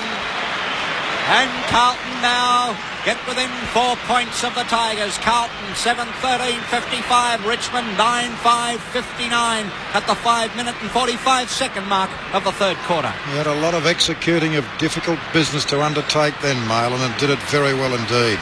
That was a good goal for him and also for Carlton. He would have wanted to have kicked it because he had two Carlton players unattended between he and the goalpost. Hit down by Lee. Johnston puts the Blues back into attack, and Sartori takes the mark at centre half back for the Tigers. Running with the flight of the footy. He plays on, kicks it out wide looking for Wood. Glascott is there, takes the mark, and another thump right in the ear. But when he knows it's his ball, he's pretty quick to get up.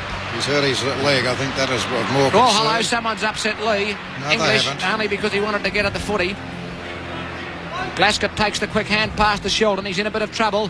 He drives it in towards half forward, looking for Bortolotto. The fullback is right down at half forward. Cloak's there to spoil, and it's out of bounds at right half forward for the Blues in front of the members' stand. It's tough. It's tight on this grand final. 6.5 minutes gone. Dear idea. Bortolotto had a little bit of slipper work then on Cloak.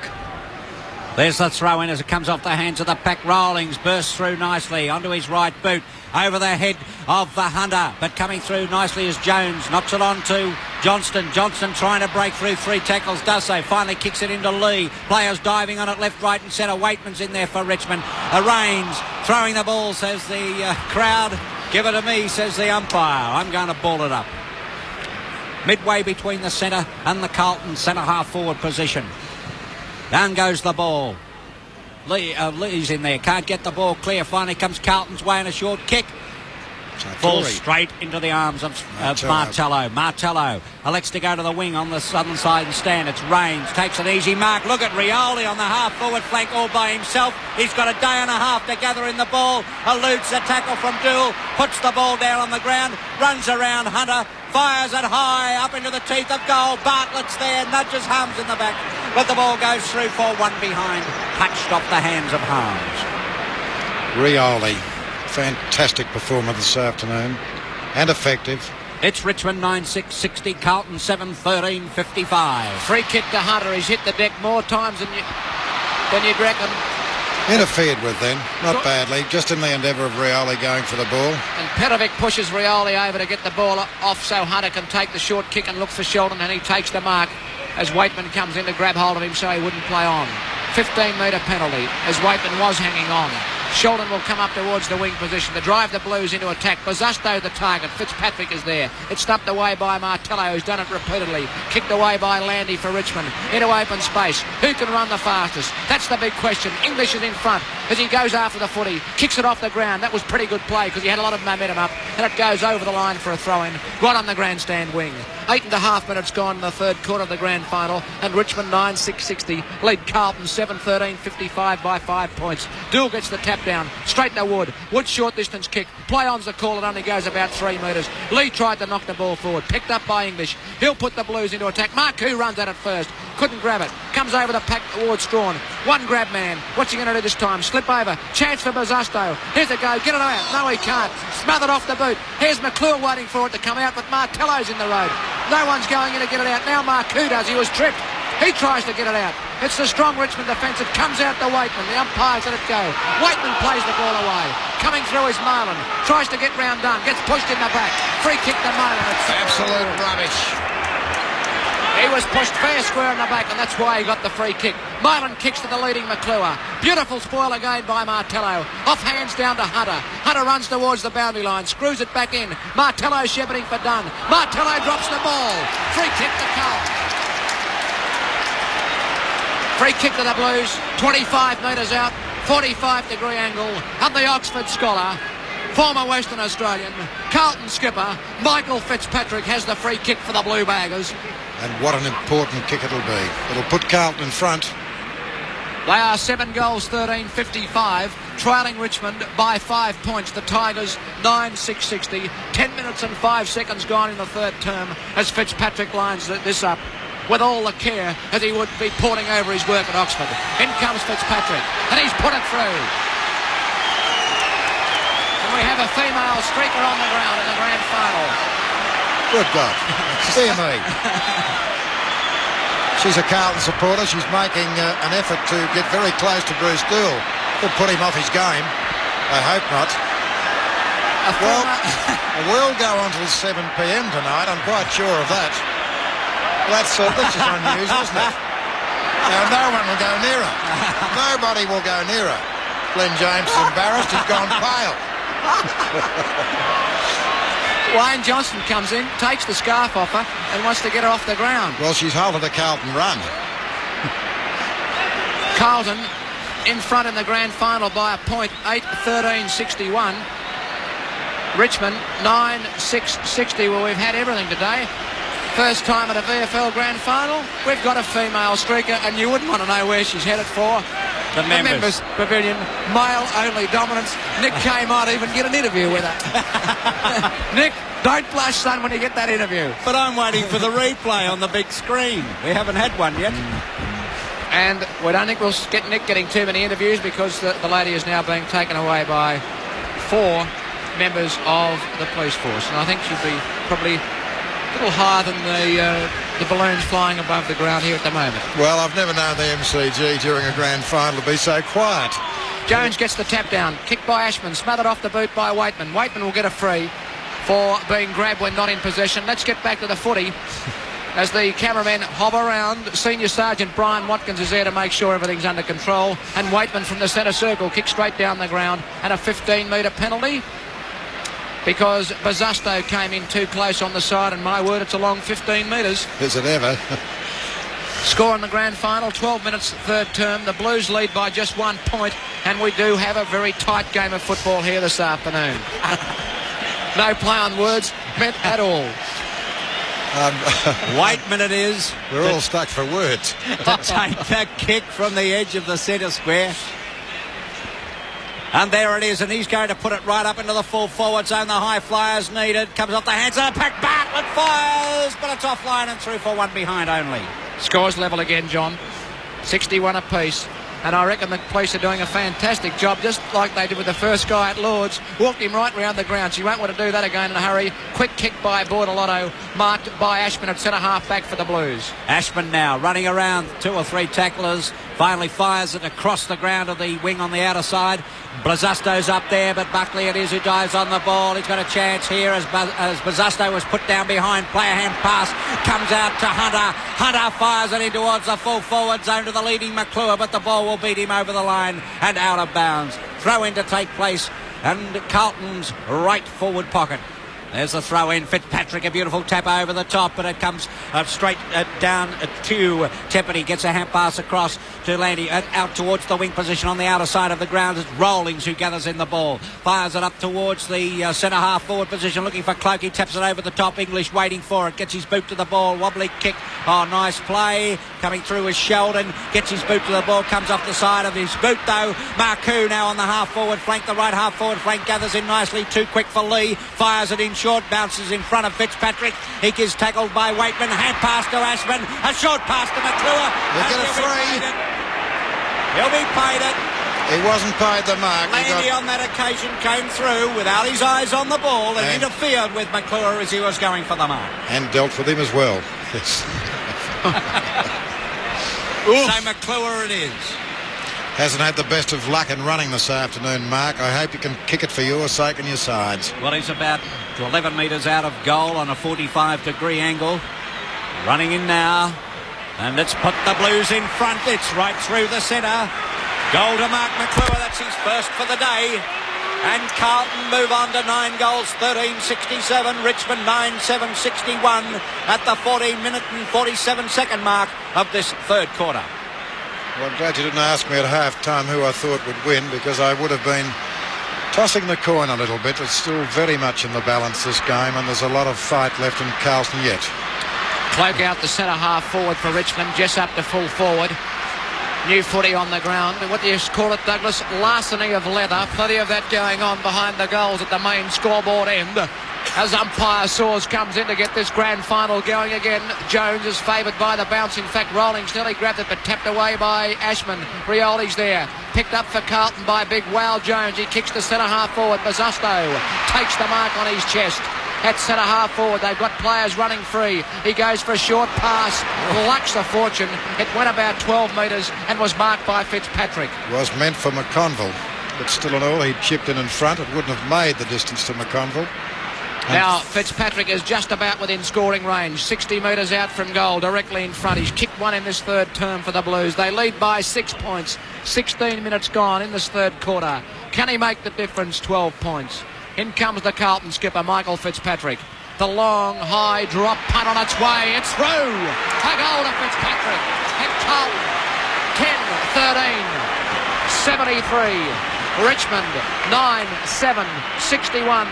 The Blues lead by 12 points. 16 minutes and 15 seconds gone, third quarter. Well, if Carlton ever wanted inspiration, it'll have to come from their captain. They've seen him give it in this third term. Splendid play by Fitzy. The good players get the hard ones and the ones which are most needed. And the Tigers, Peter Welsh warming up Down in the interchange area, but he's still in his tracksuit as umpire James puts the ball down. Jones goes through, uncontested on that occasion. Play on, says the umpire, as Wood breaks clear. Fires it up towards the forward pocket. Jess in front on the half-forward flank. In front of Dool on that occasion, much to the consternation of the Carlton crowd. And those unbiased supporters, I'd say too, John. Jimmy Jess, been in the thick of all the fire this afternoon. Has the chance now. He's a prodigious kick. Out on the half-forward flank, about 65 metres out from goal. It's long, but it's going to drop into the goal square, and it harms a beautiful mark at the last line of defence. A hand pass to Marcoux. Marcoux now, a pass up to Jones. There'll be a free kick up the field. He was severely dealt with by Rawlings after he kicked the ball. Play on as Jones fires it up towards the half-forward flank, but the ball beats McClure on this occasion. Over the line and out of bounds. We're on Carlton's right half-forward flank, just below our commentary position. Waiting now for the boundary umpire to retrieve the ball. Done so. There's the throw in. It's Martello this time in front of Fitzpatrick. Neither of them get the ball. Comes to the ground. It's cleared by the Tiger defence up towards the wing position. Glasgott's in front, playing for the free kick. He's still got the ball. He could be held for holding the ball. Yes, it is. Dear, oh dear, that's a savage penalty against young Glasgott. Wiley with the free kick up towards the half-forward flank. He's looking for Cloak. Cloak in front. Can't take the mark, though. Waitman comes in, but it bounces out of his hands and over the line and out of bounds. We're on the wing position, right in front of the northern stand. It's Jones against Lee. The Tigers, Lee in front, but Jones from behind gets a tap down. Comes to Hunter. He tries to kick it off the ground. Can't do so. Finally, Bazzasto. Taps it off the ground beautifully to Bortolotto. Bortolotto up into the full forward zone, but a beautiful mark is taken in the last line of defence by Williams. Don't be silly, Williams. You could lose it. You're okay. And Peter Welsh is stripped for Richmond as the... that's maybe not quite the right thing to say at this stage, where we've had a streaker on the field, but the Blues go forward again, but it's Emmett Dunn in the last line of defence. He gathers it in, made little attempt to get rid of it, and the ball goes over the line and out of bounds. The throw-in to take place on Carlton's left forward pocket. Having a bad day, Emmett Dunn. Wood on, Wood off, Welsh on. And Welsh immediately getting stuck into young Glasgow. There's the boundary throw in at left half forward. It's grabbed for Richmond by range. He dropped the ball red hot. Free kick to Johnston. Made no attempt, Graham. But he was trying to fool a few people. This is Wayne Johnston for Carlton. 55 metres out from goal. About a 35-degree angle. McClure's all on his own. Johnston's gone back with the footy under his arm. Hunter goes down the ground, but Johnston is going to have a shot at goal. And the Blues lead by 12 points at the 19.5-minute mark of the third term. Johnston going to the grandstand, the main scoreboard goal. Bazzasto over the top. Couldn't hold it. Says a word or two off his hands and through for another behind. Carlton in front by 13 points now. They're 10-14-74 to Richmond 9-7-61. Short kick by Martello, marked by Williams in the last line of defence for the Tigers. A bit risky, wasn't it? Oh. There's the kick by Williams out to half-back. Up high was Sheldon. Taps the ball to ground. Buckley comes in. Johnston is there. Umpire James will call for a bounce between wing and half forward. And he's going to play a free kick to Richmond as Landy comes away from half back for the Tigers. In towards the centre of the ground. Hunter up. Couldn't take it. Bortolotto stole it off Hunter. And that was a dead set charity. And there's Bortolotto. Must have been their numbers, 6 and 9. The umpire got mixed up with an east pass has found McConville on the half-forward flank for the Blues. And the Blues running hot at the moment. Leeds coming up forward. Kick it long, says Fitzpatrick. As there's the kick from McConville off the side of the boot. A wobbly one. In front goes Bazzasto. Now that was a mark. He gets his boot to the ball. Comes to Ashman. Ashman has a shot at goal. It's through. Another goal to the Blues. Good play, dead centre mark to Bazzasto there, but he managed to kick it forward under two or three tacklers. Got it over to Ashman, and Ashman made no mistake. Carlton 11-14-80, Richmond 9-7-61, just over the 21-minute mark of the third quarter. That's what you call disciplined play by Bazzasto, I thought, on that occasion, because it was obvious to all and sundry that he had marked the ball. He didn't bicker about the umpire. He finished up with a lot of hard work, getting the ball across to Ashman, and Ashman cleverly doing the rest. Vintage Grandstand on ABC Radio and ABC Grandstand Digital. 29 and 3/4 minutes gone. It'll be another lengthy quarter, if you haven't heard already. We've had a female streaker at the grand final, and that will just about be a first. 11:15.81 Carlton, 9:10.64 Richmond. 30-minute mark, third term as a kick by Petrovic. Johnston all on his own in the centre, takes the mark. Ducks out of the high tackle, plays on, gets onto his left boot, sees McClure leading, up high. Couldn't hold the mark. McConville's there in support. He goes after the football with plenty of determination. Wants to get onto his right boot. Can't do so as the siren sounds for three-quarter time, and what a great quarter it was for Carlton as they added 5 goals, 4 to Richmond, 6 behinds, and the three-quarter time score in this 1982 grand final. Carlton 11:15.81 lead Richmond 9 goals 10-64. The Blues lead by 17 points. For Carlton, Fitzpatrick has kicked 2 goals, Johnston 2 and Ashman 2, 1 each to Hunter, Malin, McConville, McClure and Harms. For Richmond, 3 to Cloak, 2 to Bartlett, 2 to Rioli and 1 each to Rains and Waitman. So three-quarter time in the 1982 VFL Grand Final between Carlton and Richmond. There's really one question to ask, Mark McClure, the third quarter. The incident. Well, the incident was that we focused? kicked 6 goals. We kicked 5 goals, 4. And that was a difference in the game. Helen D'Amico turned up, of course, and I was on Emmett Dunn, and she didn't come near us. She just went to Brucey Dool. Now, I'm not so certain that Brucey's attracted to blondes or brunettes or whatever it was. But look, it was an interesting quarter. I mean, it was actually the quarter that the premiership quarter is the third quarter for the Blues, and they won that quite comfortably. I wonder whether it put the Richmond players off. Disco Roach is going to join us after the news, and Mike Fitzpatrick as well from Carlton. Coming up, the final quarter of the 1982 Grand Final on Vintage Grandstand. We hope you enjoy it.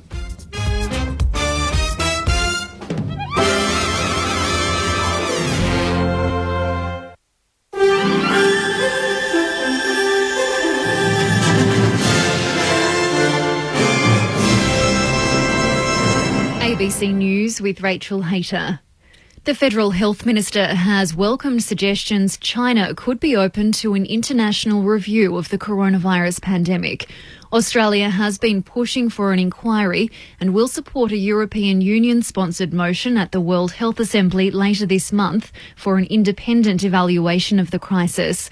A Chinese Foreign Ministry spokeswoman says the country would support a review by the World Health Organization once the pandemic is over. Greg Hunt says it's a positive move. The fact that we've seen movement from China, I think that's an extremely important step forward. The world is coming together. Queensland's Deputy Premier has announced she's standing aside from her ministerial duties over a Crime and Corruption Commission investigation. The probe is related to the recruitment process for the principal of the new inner-city South Secondary College in Brisbane. Jackie Trad says she will fully cooperate with the investigation and will still be standing for her South Brisbane seat at this year's state election. Let me be clear.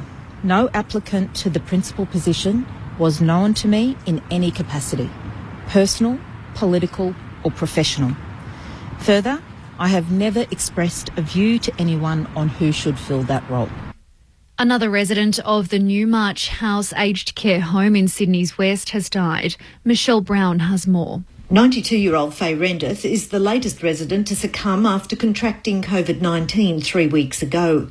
She raised her family in the Blue Mountains area west of Sydney and leaves behind 3 daughters, 8 grandchildren and 3 great-grandchildren, born over the course of a 76-year marriage to her husband Ken. Her family says it was heartbreaking not to be able to sit with her in her final days because of the coronavirus restrictions at the home. They thanked the staff for the care and compassion she received. Anglicare, which operates Newmarch House, has extended its sympathies, calling her death a tragedy. More than 65 staff and residents have been infected since the virus broke out at the home on Easter Sunday. New South Wales Health Minister Brad Hazzard has defended Premier Gladys Berejiklian for not directly spelling out when some coronavirus restrictions will be eased immediately after National Cabinet met. The Prime Minister, Scott Morrison, yesterday laid out a 3-stage plan to lift restrictions and said the timetable is up to individual states and territories. Some state premiers have already announced which rules will be relaxed. Mr Hazzard told a Sydney media conference New South Wales was much more complex and had more COVID-19 cases than anywhere else in the country. I think that's a bit naive, to put it bluntly. I think we need time to reflect on the National Cabinet decision. It's a matter of let's be steady and careful. The West Australian Health Minister Roger Cook says WA's economy is the government's key focus ahead of an announcement on the easing of restrictions. Premier Mark McGowan will tomorrow outline the roadmap for the WA community to emerge from its COVID-19 lockdown. The state has recorded no new cases for the 9th time in 10 days, and there are now just 7 people with the disease in Western Australia.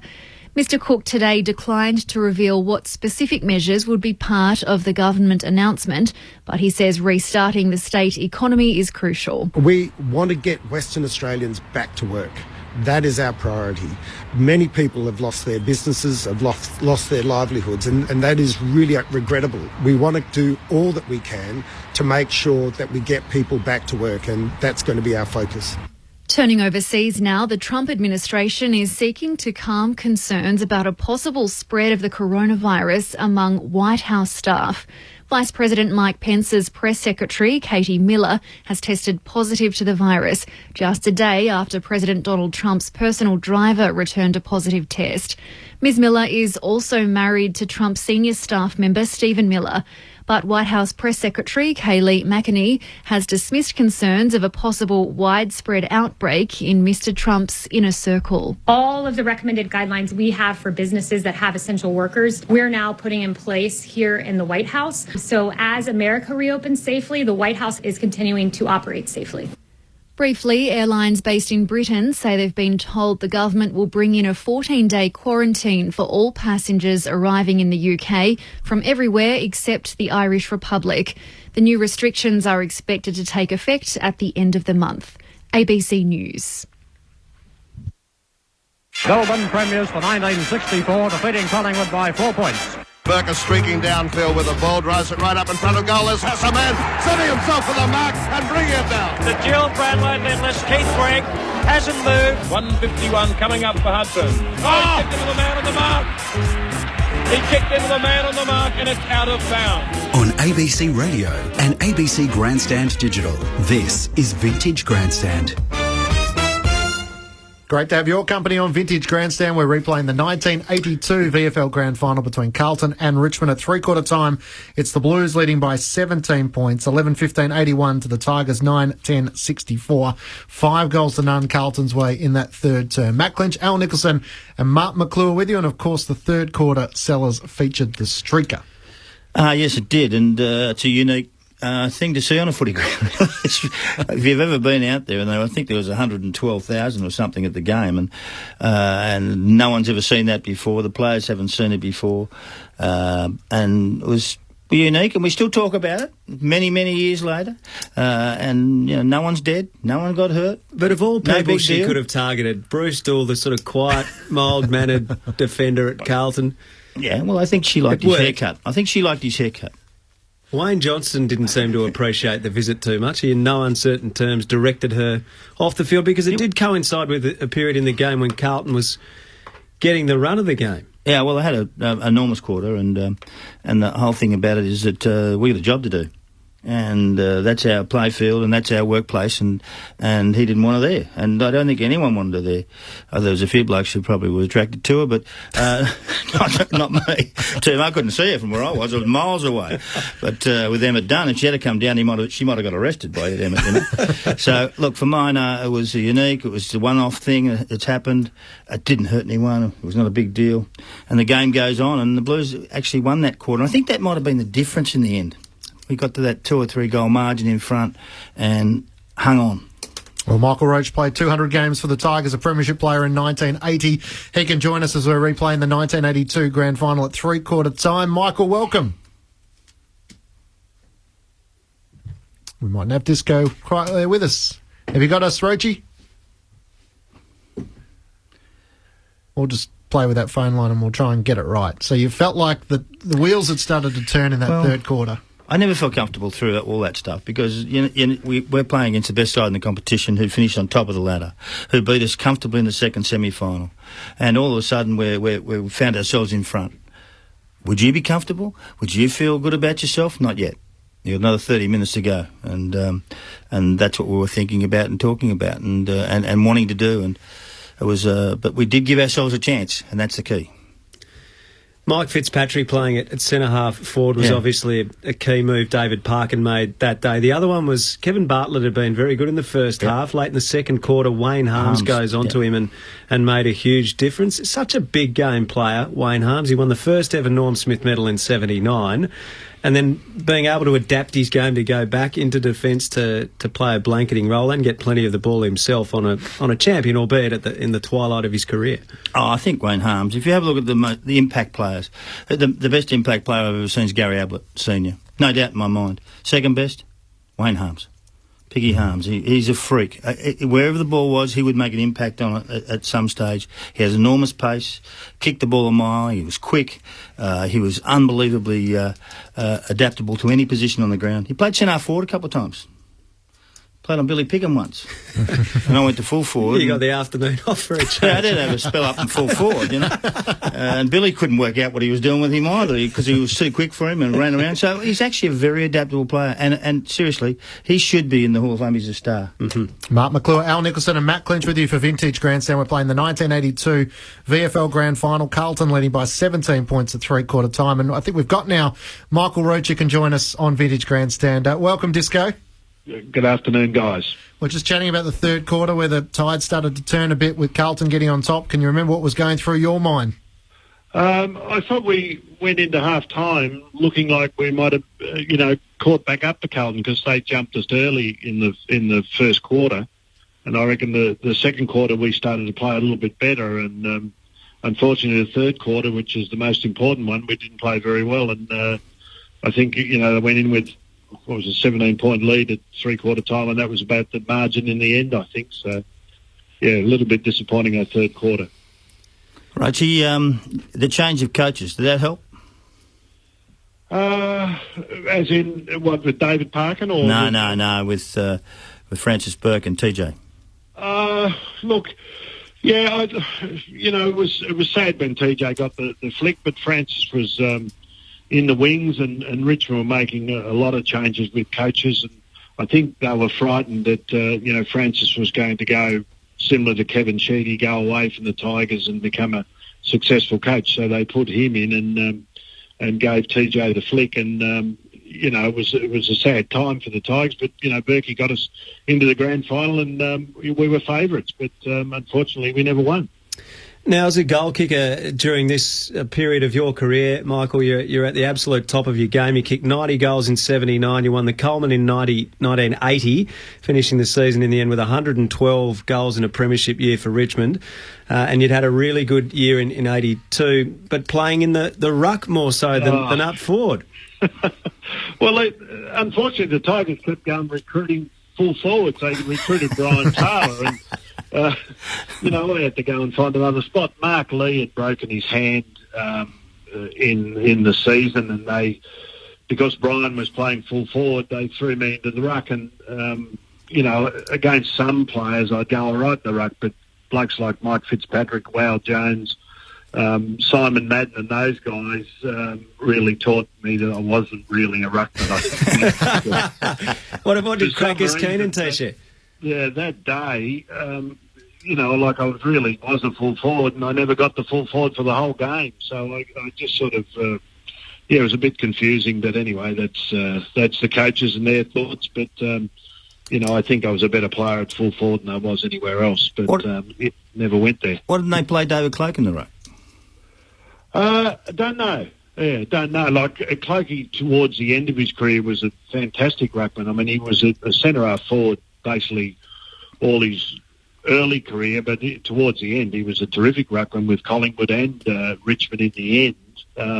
Terrific ruckman, but they had Emmett Dunn, they had myself, Mark Lee, but we all sort of played, in different positions in that final series, and I would have much preferred to get back to full forward, but anyway, that's history now. Michael Roach is with us on Vintage Grandstand. Michael, just throughout the season, I understand you had an interesting or ongoing battle with Crackers Keenan. Can you enlighten us?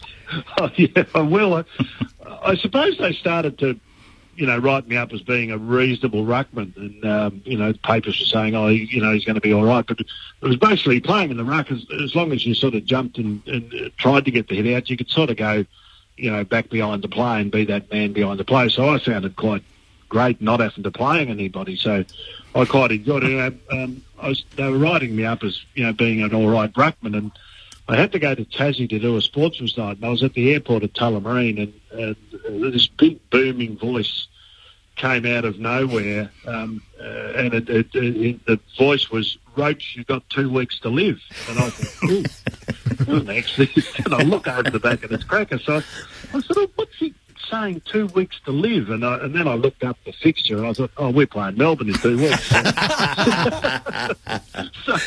I sort of, I didn't worry me too much. I sort of went off and did the sports night, came back, went and saw Mum and Dad down in Tassie, and then came back. And I mean, in the race before the start of the game, and Richmond and Melbourne races were side by side, and I'm down there watching the seconds play, and I hear this voice again, 2 hours to live. And I thought, it's Crackers again. So I go into the rooms, get changed, and I'm running around, doing the warm-up out in the ground, and 2 minutes to live. I started to get a little bit concerned. I thought, he's going to kill me. And as the centre bounced, I don't know whether you've probably seen footage of Crackers. He sort of raced the ground like he was a bull, and he started to count down 10, 9. Thank goodness the umpire bounced this ball the wrong way, and I never even had to contest it. But I tell you what, I was a bit worried about what he was going to do, but he was a character and put the wind up me a little bit. Do you remember going up to the Gold Coast and playing in the game after? Yes, I do. Yeah. Which was about in 50-degree heat or 40-degree heat for the Commonwealth Games. It was an exhibition game for the Commonwealth Games. You kicked 54 goals between you in that? Yeah, I know. It was pretty small ground. There wasn't a lot of tackling, okay? I mean, Carlton had probably been enjoying themselves for the last week, so I don't think there was a heck of a lot of pressure. I think Richmond ended up winning that. Yeah, they won. Yeah, you won. You won by 5 goals. Don't think it really mattered. Sellers who... No, I think we all went down to the grand final. I think we all went to the Gold Coast and had a couple of beers each. Remember? I think so. Now, Michael Roach is with us, former Richmond forward. There was an interesting aftermath to the 82 grand final for Richmond as well, Michael, in that your captain, David Cloke, he'd only been captain for 1 season. He leaves to join Collingwood. Jeff Rains, who was superb in the grand final for the Tigers, also wants to go to Collingwood, initially denied and in fact had to sit out the start of the 83 season until he got that clearance to go to the Magpies. Can you take us inside Punt Road during that period with that upheaval that was happening? And I understand there was also a little bit of a fractious relationship with some of the players and the coach, Francis Burke, as well. Look, yeah, there probably was. Jeff Rains was, possibly the best centreman in Australia at that stage. And they recruited Morris. Now, Morris Rioli was a sensational player, one of the best players I ever played with. But Morris could have played anywhere. But I think Rainsy got a little bit put out that Morris was sort of playing in the centre when he'd go out to the wing or wherever. And I think that didn't help a lot. And I think Brian, with Brian Taylor at the club too, Brian got a pretty big contract to stay because, I was playing full forward. Brian couldn't play full forward. Brian got offers from elsewhere, and I think he got a pretty good contract, and I'm not sure the details, but I think his contract was better than our captain's, and that was David Cloke, which I think Collingwood probably found out a little bit about that and then offered Clokey more money and then offered Rainsy more money. And I think, unfortunately, had the disagreement with the coaching staff and probably Graham Richmond. The boys decided to leave, which was really disappointing, and we just lost our way from then on. And Francis got the sack after 83, and then we had a new coach 84, a new coach 85, a new coach 86. So it was a pretty tough. Tony Jewell came back to the club, but all the good players had gone by that stage, and I felt sorry for Tony. It was, there wasn't much to. We just lost our way, and by 88, 89, we were broken, rattling tins just so we could get paid. So we just lost our way. Whether it was the hierarchy or whether it was just lack of recruiting, or I just don't know. We just towards the end, I played in a couple of wooden spoons, which was really disappointing. I think when we won the premiership in 1980, they were saying we were going to be the team of the 80s. Well, that didn't work out, which was really sad. Don't ever feel sorry for TJ, I can tell you. Oh, no, he's all right. He was a terrific coach, and he used to give me a hard time. There was no doubt about that. But, when he came back to the club, he put me straight back to full forward. I mean, I was lucky in the 90s, in 79 to kick 90 and kick 100. And TJ just kept playing me full forward, and he gave me a hard time, but I played my best footy under Tony Jewell, and he was terrific for my career. So, and I know, Sellers, you get on well with TJ, and sometimes. Sometimes, yeah. He's a bit grumpy. He's grumpy, all right. I tell you, you had to watch because he'd throw things if you weren't paying attention. Wouldn't be his wallet. No, it'd never be his wallet, but. Certainly I played my best footy under Tony Jewell, and I thank him for it.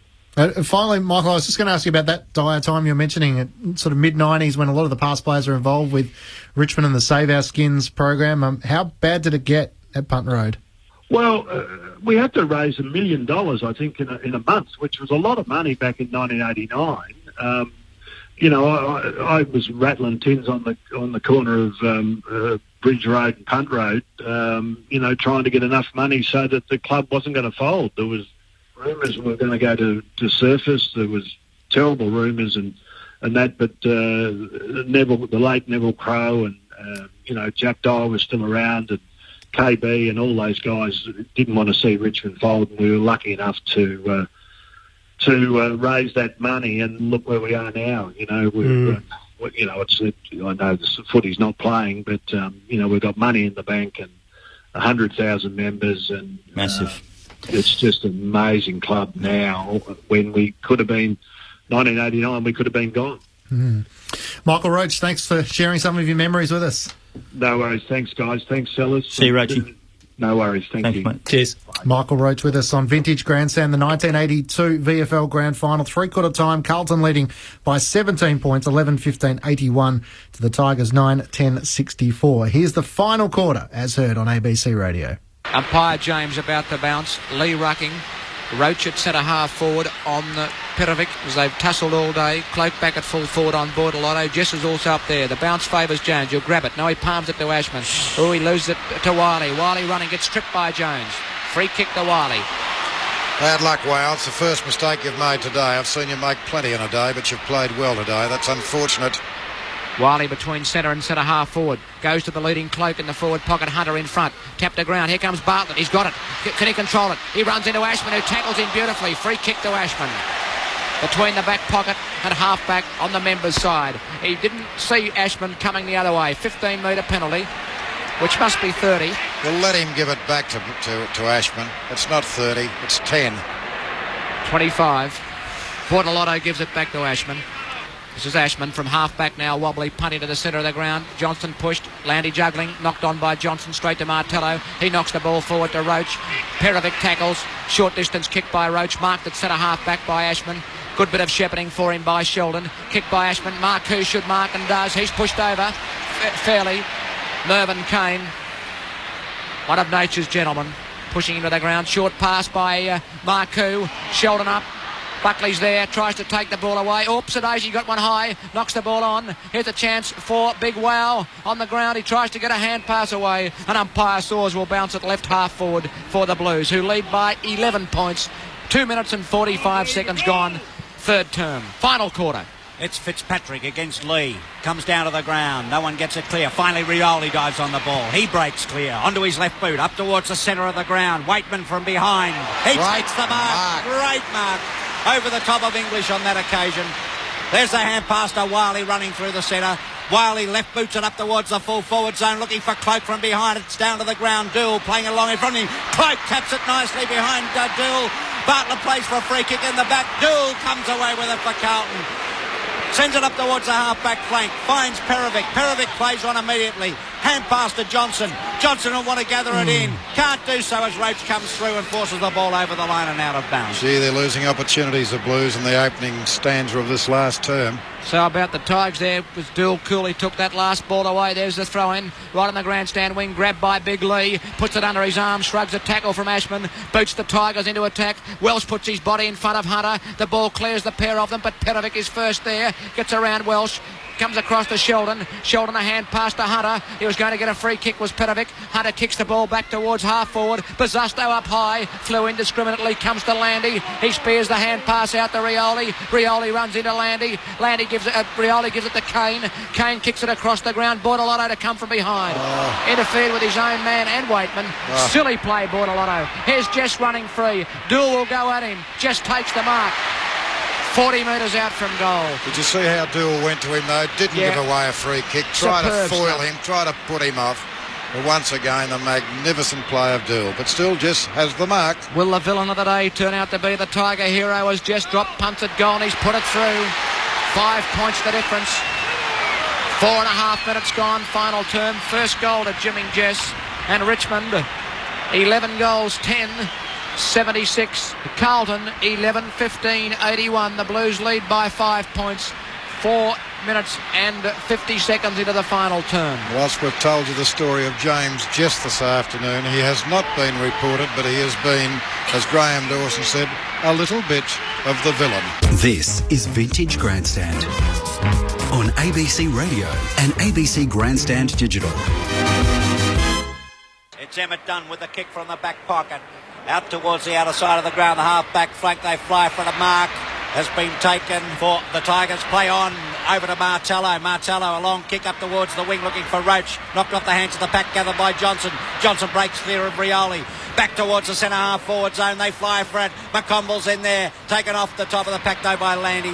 He's got nowhere to go. Finally fires a pass. Danger. Football here over to Dunn. Ashman's there. Taps it away nicely. Hand pass over to McClure. McClure a hand pass to Bazusto. A goal! Another goal to come. And the Blues at the 11-minute mark of the final quarter go on to a 12-16-88. Richmond 11-10-76. And we'll be looking for a new football because that finished on a train to Frankston. He kicked it that hard. It went right outside the ground. Larceny of leather once again at the MCG, and the Blues have crept away to lead by 12 points at the 11-minute mark of the final term. 12-16-88 to 11 goals, 10-76. The new footy comes onto the ground. Back to umpire Saws. It's been a magnificent grand final. It's had everything, including a female streaker in the third term. Umpire Saws to bounce to restart play. You can't get her out of your mind, can you? There's the bounce. Jones contests against Lee. Knocked down. A chance here for Waitman to take it away. Ducked his head and will get a free kick. He was looking to hand pass it. Wood throws a right hand into the chops of Malin. Free kick going back to Waitman. In the centre of the ground. Johnston on the mark. Lead by Jess ignored. Waitman kicks straight down the ground. Cloak is the target. Hunter in front. Takes the ball beautifully away from Cloak. Pushes it near the boundary line. Down goes Hunter.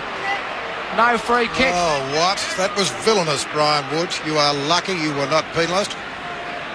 Sartori off the ground in this final term. Wood on for the Tigers. Boundary throw in at right half forward. Roach gets the tap down, comes out to Wiley. Beautiful smother by Marcoux. He's in plenty of trouble. It's like a hot potato, but he plays it well. Back towards Fitzpatrick and Strawn. Over the pack, in comes Lee. Kicked off the ground by Bazusto to Sheldon. Beautiful kick by Sheldon. Would do an Australian rugby fullback credit. And Kane runs it across the line. It was red hot too as Ashman comes in. And that was great play by Sheldon. A telling kick along the ground with his left boot. Between wing and half forward. What's the time, John? 5 o'clock in Eastern Australia. Go for your life. And there's the throw in. Lee in front gets it down to Rioli. Rioli, a short kick in looking for Roach. Roach in front, but Perovic beautifully from behind. He's met solidly by Wood. Wood grabs the ball. Perovic dives on top of him. And umpire Glenn James will ball it up. right on the wing position in front of our commentary box. It's Lee against Jones. Lee gets a tap down, but straight to Marcoux. Marcoux tries to get a kick away, but it comes off the feet of Malin and dribbles over the line and out of bounds. The throw-in to take place in almost the same position as the last. Up they go. Lee getting it down beautifully to Waitman. Waitman can't get it clear though. Bizzusto dives on the ball. A hand pass out to Johnson. Johnson's away. A pass in towards McClure. But it's McConville who chips in. Hand pass over to Buckley. Buckley hasn't got the ball. Play on. Emmett Dunn comes in. Slips over.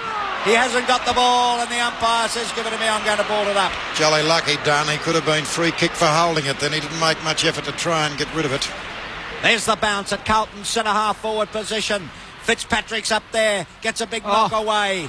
Players held, grabbed, diving on the ball, and a pack forms. And umpire Rowan Sawyer says, give it to me, I'll ball it up. We're at Carlton centre-half forward. And at the 14-minute mark of the final quarter, Carlton 12-16-88 leading Richmond 11-10-76. There's the bounce. It's stumped forward by Fitzpatrick. Rollings can't control it. Comes out to McClure, and he's fired at goal, and he's missed. Close. 13 points the difference, though. It could be a handy one for the Blues. The ball came from Rollings to McClure, and it was great pressure again by the Blues. 12-17-89. Carlton, Richmond 11-10-76. 14 and a half minutes final term as Williams kicks into half-back on the outer side. Bit of volleyball, comes back to Lee. Oh, he's well tackled by Buckley. Play on's the call. Picked up for Richmond by Kane. Here's Wood with the opportunity. Malin a bit late to spoil. Wood acts red hot, but he's going to get a 15-metre penalty. He's got a bruised jaw and cut it out. He didn't act red hot then. It was clearly there.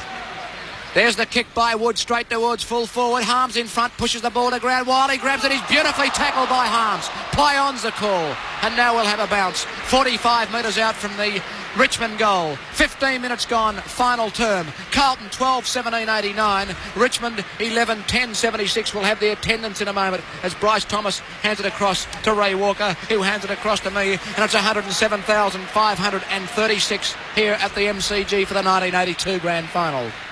And not one of them is left as the ball goes down at Richmond centre-half forward position. Taken off the pack by Bartlett. Bartlett fires a left foot into goal, but there's the waiting Harms to take an easy mark on his chest in the back pocket. Harms plays on immediately. Kicks it out to Marcoux on the half-back flank. Marcoux takes a mark on his chest. Receives a bit of treatment. He gets a hand pass over to McClure, is it? Bortolotto. No. Bortolotto trying to break clear. Can't do so. Sheldon's there. He tries to break clear. Finally rolling. Slips over at the last minute but gets his kick in. But there's the waiting Gould as the ball lands it's dragged like a magnet into his arms. He's kicked. Little bit off target, but it's gone right through everyone's legs. Glascott's picked it up. He's bounced it once. Hand pass over to Buckley. Buckley fumbles. Can't get it clear. Drops it red hot. And umpire has no alternative but to give a free kick to Richmond. Landy takes the free. Buckley obviously feeling the effects of the glandular fever attack he had. There's the Tigers through Rains, kicking the ball back in towards the centre. Bizzusto tries to spoil Lee, but the big fellow takes the mark. Right in the centre of the ground. Wiley calls for it. Receives the hand pass. Quick kick by Wiley to Wood. Wood's got the mark. At half forward, Johnston comes in. Wood gets around him. Wood has a bounce. Long hand pass to Welsh in the forward pocket. He steadies. Kicks at goal, and he's put it through from behind. 12 points the difference. 17 minutes gone, final term. Carlton 12-17-89. Richmond 11-11-77. And how would we be if the Hawks were involved in something like this, Johnny? Would you believe it? Dool it is to put the ball back into play for Carlton. Doesn't quite know where to go, but elects to go to the outer side of the ground and sends the ball right into the arms of Roach. Roach on the Tigers' left half-forward flank. He's going back now to have a big shot at goal by the look of it. He's about 65 metres out from goal. There's his kick by Jinkos. I tell you what, it's a terrific kick, but it's slightly offline and through for one behind only. So at the 17.5-minute mark of the final quarter, Richmond 11-12-78, trailing Carlton 12-17-89. From the kick in, that's out to the wing. No, it's a free kick for a push in the back, and it will be going to Rains of Richmond. Rains now with a chance to put the Tigers forward, midway between the wing and the right, at the left half forward flank. There's his kick. Right up into the looking for Cloak up in the forward pocket. Cloak tries to take it off the back of the pack, can't do so. Bartlett picks it up, fires in a short pass, but Johnson's waiting for it for Carlton. He takes it easily. A pass to Perovic on the half-back flank. He looks around, can't see anyone. Kicks it high and long up to the wing. The high flyers needed. They all fly but all fall over each other as Ashman chips in, gathers it in nicely, dribbles the kick forward, but it's picked up by Tempany, and he puts the ball out of bounds by Kane, I think. Kane, sorry. Tempany's off the ground, John. I know it's exciting. And there's a free kick. Fitzpatrick's in a bit of trouble. He's limping, and he's going to come off the ground as Welsh has just been replaced on the interchange bench by Sartori, who's back on the ground, and the Carlton skipper, Mike Fitzpatrick, is limping off. He's gone down on his ankle. Klomp to come on. Fitzpatrick limps off. Klomp back on. Ashman takes the free from the kick out of bounds. McClure outnumbered about 4-1. There's a brilliant tackle by Johnston yet again. He's tackled his heart out on Kane, and the umpire will bounce the ball in the left forward pocket for the Blues, who at the 19-minute mark of the final term lead by 11 points, 89-78. There's the bounce. McClure has to contest. It's got down by Dunn to Johnson. He's got time to have a look. He's fired at goal. It's curled back. And it's Mark. No, Rawlings couldn't hold the mark. He got there just on the line to try and take the mark. The kick by Johnson goes behind. And it's 12 points the difference again. 80-78 Richmond, 90 Carlton, 19 and a half minutes gone. Final term. Nick, anything to report on Fitzy? We'll switch Nick on in a minute. We'll switch him on soon as the kick in comes to Dunn. He's tackled beautifully. Marku's got the ball. He tries to Blake here. He'll get... dropping the ball. High tackle, wasn't Very it? high tackle on that occasion. Let's hear from Nick Kay, please. Fitzpatrick fell awkwardly on his ankle, but seems to be all right. He's walking around now. He might even come back on. Emmett Dunn it is on the right half-back flank. Wobbly sort of kick. Comes down to Wiley, though. He gets a hurried kick in. Over his shoulder. Lee's leading in the race for the ball. In front of Perovic. He gathers it in. Gets a hand pass over in the direction of Wood. Wood playing along cleverly in front of him. Does it well in front of Malin and Jones. Still playing along in front of him. Picks it up finally. Gets a hand pass away. Jones tried to get it clear off the ground. Malin's in there. He's being held. Ashman picks it up. And Rioli takes him across the line and out of bounds. Throw in to take place on Richmond's right half-forward flank. And it's Lee and Jones. Lee's there, gets a tap across nicely to Rawlings. His left foot kick right up into the full forward zone. Cool and calm as you like, drifts across the face of the pack and takes the mark. He gets it out to the leading Bazasto, who is down and out. Landy on that occasion. Well, Landy got cost a place in his grand final side by being suspended for 4 matches playing Carlton in a qualifying final in 1980, and that was red hot. Bazasto took the mark on his chest. Landy in late, whack right behind the ear. And umpire James has reported him. He might miss the first couple of 1983. Is there any penalty? There certainly should be 15 metres for that, seeing we've had 15 metres several times during the day. James is just telling Bazasto Landy's been reported for striking him. 21 and a half minutes gone in the final term of the grand final. Carlton 12 points in front of Richmond, 12-18, 90. Richmond 11-12, 78, and there is a 15-metre penalty. Bazasto now plays the ball wide. Mail on the target, and the ball bounces away from Malin and Wood and over the line and out of bounds for a throw-in on the southern stand wing. Fitzy, Mike Fitzpatrick, the Carlton captain, still up, walking around near the Carlton bench. There's the throw-in. In front of the packet, Strawn. They can't break clear, though. Finally kicked off the ground towards Glasgow. Down on the half-back flank for Carlton. Gathers it in nicely. Eludes one tackle. Kicks the ball. Is there a free kick up forward? Is he was severely dealt with? No. Play on as it comes to Klomp. Klomp, a hand pass out in the direction of Sheldon. Sheldon, a hand pass back to Klomp, but it eludes that player. And players diving on the ball. It's still in play. Very near, close to the boundary line. But there will be a ball up midway between the wing position and the right half-forward flank for the Blues. There's the throw-in. Comes down to Malin. Malin now breaking clear. Swings it in towards centre-half forward. McClure's there. Comes off the back to McConville. McConville now a chance to shot at goal. But it bounces through for one behind only. Well, they've had so many opportunities on so many of occasions to have wrapped this up. It's just incredible. What's the score, John? Carlton 12-19, 81. Richmond 11-12, 78. Kicked in by Williams to half-back. Could play McClure. He knocks the ball forward for Marku. Open goal. He's put it through. There it is. Great play, McClure. And Marku's put it through. That's his first. And I reckon a lead now for the Blues of 19 points. 23 and a half minutes into the final term. Maybe just enough as Carlton go to 13 goals. 19-97. Richmond 11-12. 78. And great play once again by Mark McClure. He set plenty up, McClure, particularly in the second half. Umpire James puts the ball down in the centre. And it's Jones again. What a great game he's played. But it comes out to Wood. He gets a hand pass out into no man's land. Picked up there by Hunter. Hunter, a left footer, up towards their half-forward flank where the ball races over the line and out of bounds. Throw in to take place midway between the wing and the Carlton left half-forward flank. And it's Lee against Jones again. Jones is in front, taps it down nicely. Marcou's in there, but chipping in his Rains. Rains now with a chance to put boot to ball. Finally does so. Up towards the centre and on the wing, and guess who's taken the mark in front of Jess on this occasion? None other than Bruce Dool.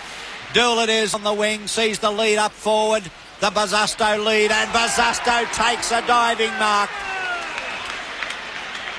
Bazasto, midway between the wing and the half-forward flank. His kick is a little offline. Will it bounce before it goes over the line? It does.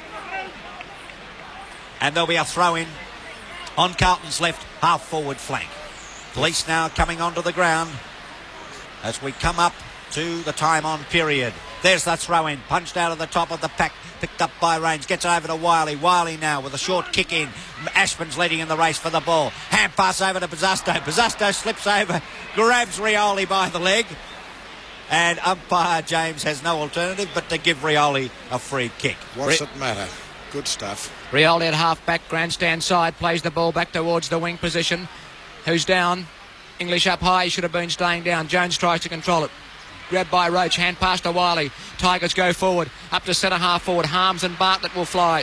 Good spoil by Harms, down to Hunter, reading the pack well. Right foot kick by Hunter out wide. Glascott leading in the race. He's got a bit of support by Klomp, but Glascott is there first. Carlton players running in towards centre half forward, but he goes long to McClure in the pocket. Dunn spoils well. In fact, Dunn spoils well enough to be paid the mark, which he took cleanly at half-back southern stand side. And the Blues lead by 19 points at the 25-minute mark.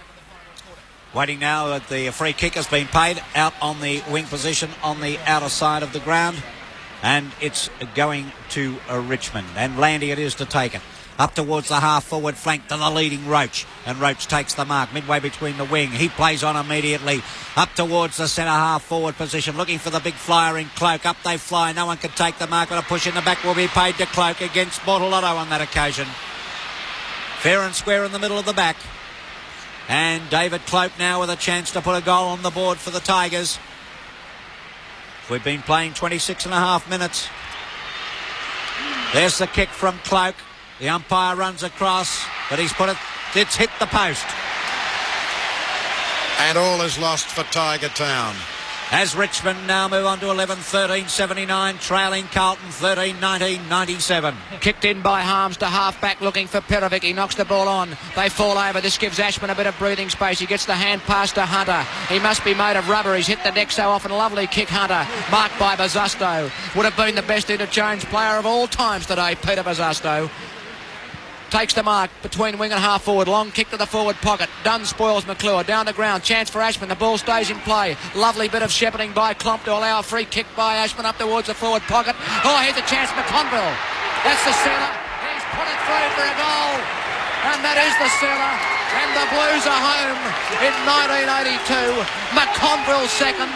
And the Blues lead by 4 goals or 24 points at the 27.5-minute mark of the final term. Carlton 14 goals, 19, 103. Richmond 11, 13, 79. Goal number 2 to McConville. That will be well and truly enough. Umpire Owen Sawyers puts the ball down in the centre. Up goes Jones again, beats Lee on that occasion. Sheldon gets it over the top, comes down though to Sartori, and a free kick. Oh, there's a player down on his back. It is Landy. And Landy takes his kick from the centre half back position. Up towards the centre half forward, looking for Roach. Comes over the top of the pack. Harms is in there. Plays the ball along in front of him. Does a little bit of soccer to allow Wiley to come in. Force the ball along in front of him, but he'll force it over the line and out of bounds. the throw-in to take place midway between Richmond's left half-forward flank and forward pocket. Light rain falling, 28 and a half minutes gone. The Blues in front by 24 points as Jones gets it down, but shark by Rioli. Lovely left foot kick at goal by Rioli. Is behind. No, it's there. Beautiful kick by Rioli. Certainly been a star for the Tigers. That's his third goal, but not much of a murmur as that makes the difference. 18 points at the 29-minute mark of the final term. Carlton 14 goals, 19, 103. Richmond 12, 13, 85. And Nick, what's it like down there near the Carlton bench? Nick Kay. We're all crowding around David Park and all the media and the press are here, and the scenes of, well, the jubilation here down at Carlton bench, Graham. The ball comes out of the centre. Wood is leading in the race for it for the Tigers. He picks it up, gets a hand pass across to Dunn. Dunn now from the half-back flank up towards the centre-half forward position, but straight into the waiting arms of Wayne Johnston. More than a handy player for Carlton. Johnston from the midway between centre-half back and the centre position, fires it in short. Leading there in the race for the ball is Rains. He gathers it in nicely. Eludes one tackle from Malin, now gets his boot to the ball, up towards the full forward zone. Perovic in front, can't take the mark, comes down to Rioli, but Hunter's in there. And Hunter takes it, and there's the final siren. And the VFL premiers for 1982 as Carlton. The final score, Carlton 14, 19, 103. Richmond 12, 13, 85. And the Blues win back-to-back premierships amid signs of great jubilation. And a fantastic win by the Blues. Vintage Grandstand, our replay of the 1982 VFL Grand Final. Carlton winning the premiership over Richmond. Matt Clinch, Al Nicholson and Mark McClure with us. Sells, what was running through your mind when you'd won back-to-back premierships? Well, I suppose it's the hard work you do for many years prior to that. It's not an easy caper.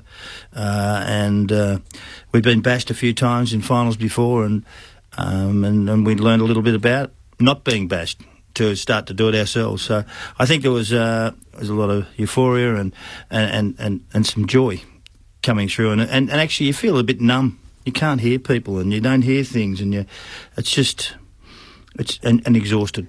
That's probably another one. The footage is really interesting, Sellers, because you look at it, there are so many people on the ground. There's literally a crush with people running onto the ground, officials. David Parkin's in amongst it all. There are multiple interviews going on, and all you players are there as well, surrounded by fans who are running onto the ground. Yeah. It's almost like a mosh pit or something. What's it like in there with all that going on? It's mayhem, and the best time for us is actually when you get back into the rooms.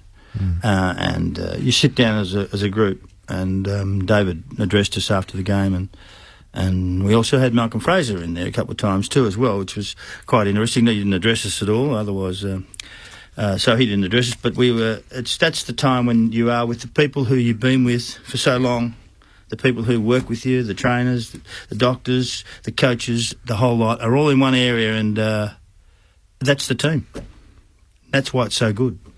You got your medals, you know where they are? Do you put them anywhere special? Or yeah, I still got them. I put them in a framed area, and I don't put them in front of everyone. I just they're in a safe spot and on the wall somewhere, hidden behind the toilet or something. But I don't. But it's nice to have them, and it's a nice memory. But there's no value in gloating. You mentioned. You've got to cherish those great moments, obviously, though, as much as... That was... You are a product of that Carlton generation where no one was allowed to get an elevated sense of themselves. Is that fair? Is that how you managed I think there was I think there was an era when Ron Brassie arrived, and that culture and that ethos has stayed for a long, long time, you know.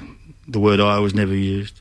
Those sorts of little things around the place, and also the hard work ethic, you know, continual improvement, leadership, all those little things around the place. And okay, we broke them a few times, broke the rules every now and then, and that's what happens. And you do that, but you're dealing with a bunch of risk takers, because you wouldn't play otherwise. If you don't want to take a risk, don't come with us, because that's how you can continue to win. We spoke to Ken Hunter earlier, didn't we? There's probably no better example of someone for a small in stature, more willing to put themselves in dangerous situations than Ken. Well, he used to didn't bother about looking where everyone was. They actually got out of the way of him because it was ridiculous. He never pulled out. It was almost, you'd watch and go, oh no, he's going to go? Yeah, he went. And it was amazing how tough and resilient he was. Mark McClure, Matt Clinch and Al Nicholson. Our job is to make sure we at least ask one question about going to the Lodge. The captain, of course, of that Carlton side was Mike Fitzpatrick, who played in 1979, 1981 and 1982, went on to be the chairman of the AFL Commission. Mike, welcome. Thanks very much, guys. We're just asking Mark his recollections of the 1982 grand final celebrations. What are your memories of where that sat amongst the three premierships you achieved? Oh, I think that one was really different in that, well, one, we weren't playing Collingwood, but also we came in third, and we'd had a bit of an up and down season, but we finished a bit better than we started. But we'd beaten Tigers home and away twice. We were looking pretty good. Then we got them in the second semi, and they absolutely destroyed us out at Waverley. Pretty sure it was out at Waverley. Yeah, it was. And by 40 points. And so we actually, I talked to Sellers about this the other day, that walking to the ground, the other two times have been favourites, and to some extent you were sort of concerned about, you should win, and you had all those sort of feelings about a side that, had something to lose more than anything else. Going in against the Tigers, we felt we had nothing to lose, but on the other hand, we had a huge respect for them. A terrific side, and they'd absolutely cleaned us up 2 weeks before. So, going in, you sort of thought, well, this is going to be a really hard day at the office, and I'm not quite sure how it's going to turn out. And we got a good start. We sort of, given how we'd finished the previous game, so we just have to start. And we got a great start. In the end, that was the difference. The 3 goals were the difference. But in between time, they got the lead at half-time, and we played a huge third quarter. But I was surprised, actually, watching the replay, that they got within 5 points or so in the last. And it was really in the balance, and we, just a couple of just terrific efforts by the team as a whole, really, just get the ball down and kick a couple of goals that made the difference. And you at centre-half forward that day, Mike? Can you talk us through how that plan was hatched? He's the slowest centre-half forward I've seen. I could hold down centre-half forward for a quarter or so, provided we were getting the ball. The ball was coming down quickly. I could hold it down. And I started the game at centre-half forward. Wow Jones had an edge over Mark Lee, and so we wanted to have that match up. But that meant I probably got Jimmy Jess, who had just killed us in the second semi. Fortunately, Jimmy Jess went down to the forward line, which he did occasionally. So instead of having a great day out on me, he ended up having a Bruce Dool day out. And they aren't fun. Which wasn't something he enjoyed immensely, I don't think. The only thing he did actually was run through Kenny Hunter and kick the goal. I think they were his 2 contributions for the day. So but it certainly made, it just gave us that they made a couple of moves from the second semi-final that I thought were expensive for them, and they didn't adjust during the game, and that really made a bit of room for us, and we had a team that was prepared to sacrifice for each other and really work for each other, and that that was just a great side, and a game that we really thought we were going to struggle in that match, and we did, but we got over them in the end. You had 10 goal kickers in a side of 20 players. When did you start to think that the tide was beginning to turn? Was it in that third term? Third term was the turning point. As I say, we started well. We just kicked in accurately through the game. We won by about 2-6, I think, which is, a lot more shots. We had a lot more ball, but they had, all through the season, they had a very efficient forward line. They just kick it along, had a couple, 3 really big guys down there and a lot of good small support. And they scored really efficiently. And that was the biggest problem you had. So you really had to keep it up your end, which on the day we sort of succeeded in doing. And you're the captain under David Parkin. Can you give us a sense of what sort of responsibility the coach would place on your shoulders as captain of the team, Mike, and how involved you were with David Parkin in the running of the team? Well, by then we were pretty close after the 81 win, and he'd come to Carlton. I was very supportive of him. I think he was not that supportive of me initially. I think he was, when he first got to Carlton, he wasn't sure quite how to set the team out.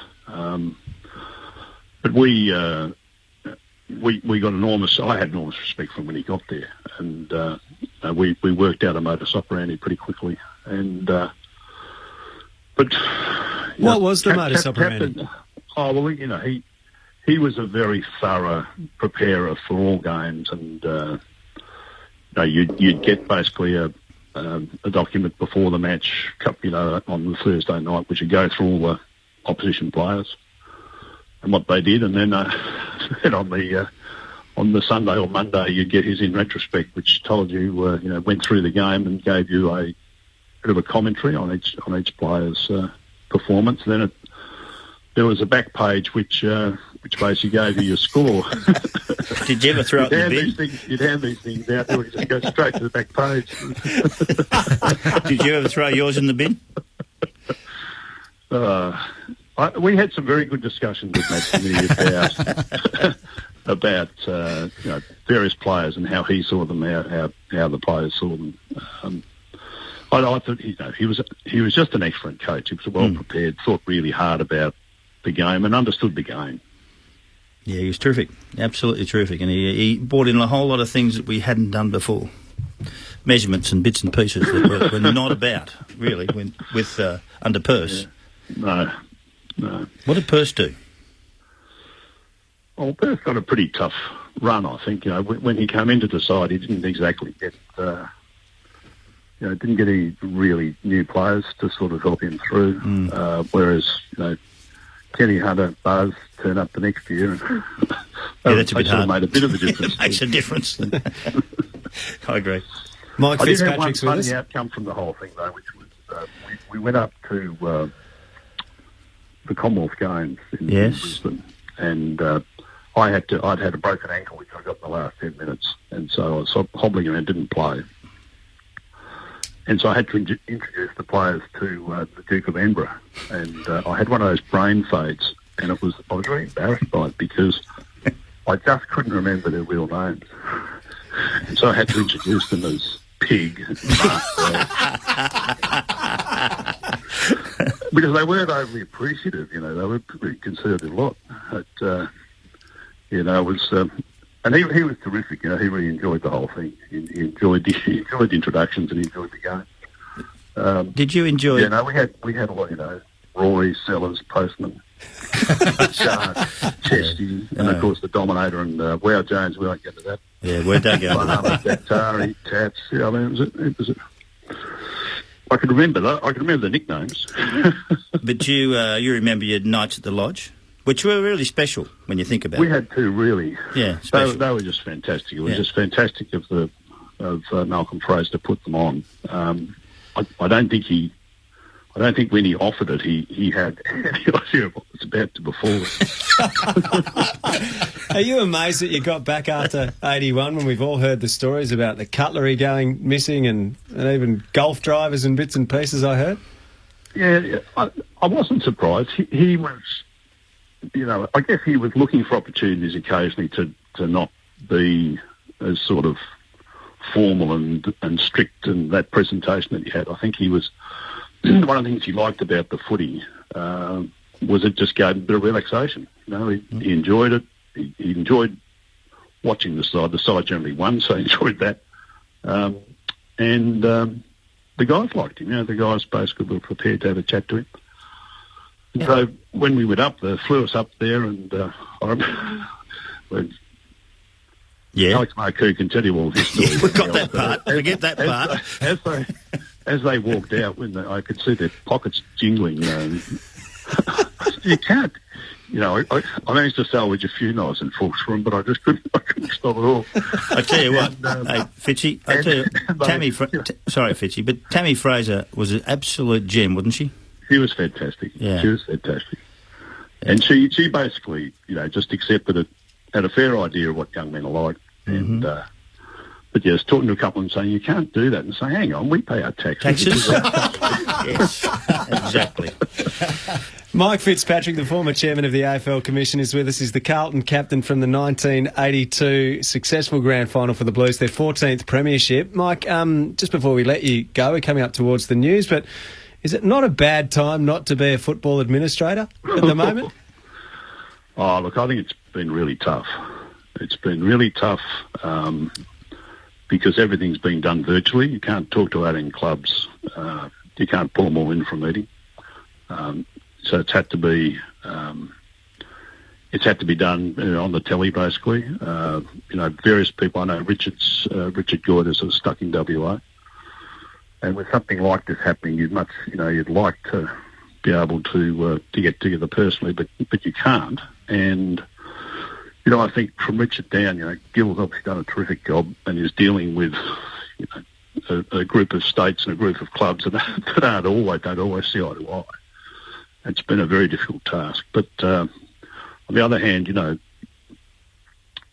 Gil, I think particularly has worked very cleverly, and I think it's got us in a good position. It'll be interesting to see how the premiers tackle this over the next sort of 4 to 6 weeks, 8 weeks, and then it'll be interesting to see how COVID actually goes. What sort of outbreaks we get.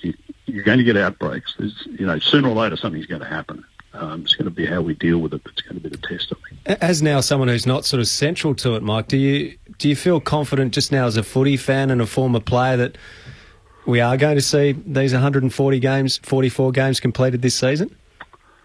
I'm very optimistic that we can. I believe we can. I think it's going to take some tolerance all round. It's going to take some tolerance from the fans, certainly from the players and their families. But it's also going to probably take some tolerance on the medical side as well, where, if we do have an outbreak here or there, how you handle it, how you get it under control and make sure that you don't prejudice the rest of the competition. I think that's going to be the challenge. How would you deal with the Crows?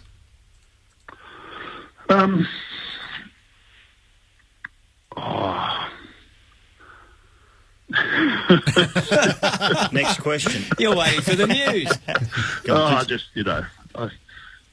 Then and now, if I was in the seat, I would have been really angry, very, very angry with them. But you've got to get over that and then think about, what's fair. Were they properly prepared? If they were and did it deliberately, sort of. But on the other hand, you can't rub them all out. The team, you can't kill the team. We better let it go. Thanks for your memories, Mike. We appreciate it. That was the 1982 VFL.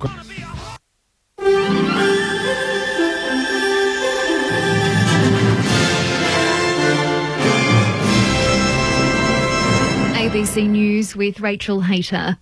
The number of coronavirus infections recorded worldwide is rapidly nearing 4 million. Larry Buttrose reports. As the world approaches the milestone, the number of deaths is reaching 275,000. More than 77,000 are in the world's hardest hit country, the United States. Britain has more than 31,000 deaths and Italy now more than 30,000. Health authorities are increasingly concerned about the outbreak in Brazil, where more than 10,000 people have now died. Neighbouring Paraguay is bolstering border security over fears infected people might cross over. Paraguay has so far recorded just over 500 infections and 10 deaths. Uruguay and Argentina are also worried about infections spreading from Brazil. Hugs for elderly parents are out for this year's Mother's Day. Medical authorities are advising as the nation continues to deal with coronavirus. They say elderly people are most at risk from contracting a severe form of the deadly disease. While some social restrictions are being eased in some states, Deputy Chief Medical Officer Paul Kelly says it's important to keep elderly people's safety in mind tomorrow. Absolutely. If you're feeling sick yourself, don't go and visit your mum. Please don't. If you're feeling well and you really want to see your mum, I'm sure that's fine. But for elderly mums, just be a little bit cautious and probably keep that 1.5 metres distance for now. The Victorian government has announced $17.5 million to support legal services after a spike in demand because of coronavirus. The funding will go to legal aid, community legal centres and Aboriginal legal services across the state. The Attorney-General, Jill Hennessy, says it will help people who are experiencing family violence and employment and housing issues. All of those things that impact upon people's ability to keep a roof over their head, to keep themselves safe, to have a job, to be able to enforce their rights. We've seen a really significant increase on the request for information, advice and legal support. The number of coronavirus cases linked to the cluster at a Victorian abattoir has risen by 4 today, taking the total number to 75. They're among 10 new cases of COVID-19 confirmed in Victoria today. About 140,000 tests have now been done since a testing blitz began nearly 2 weeks ago.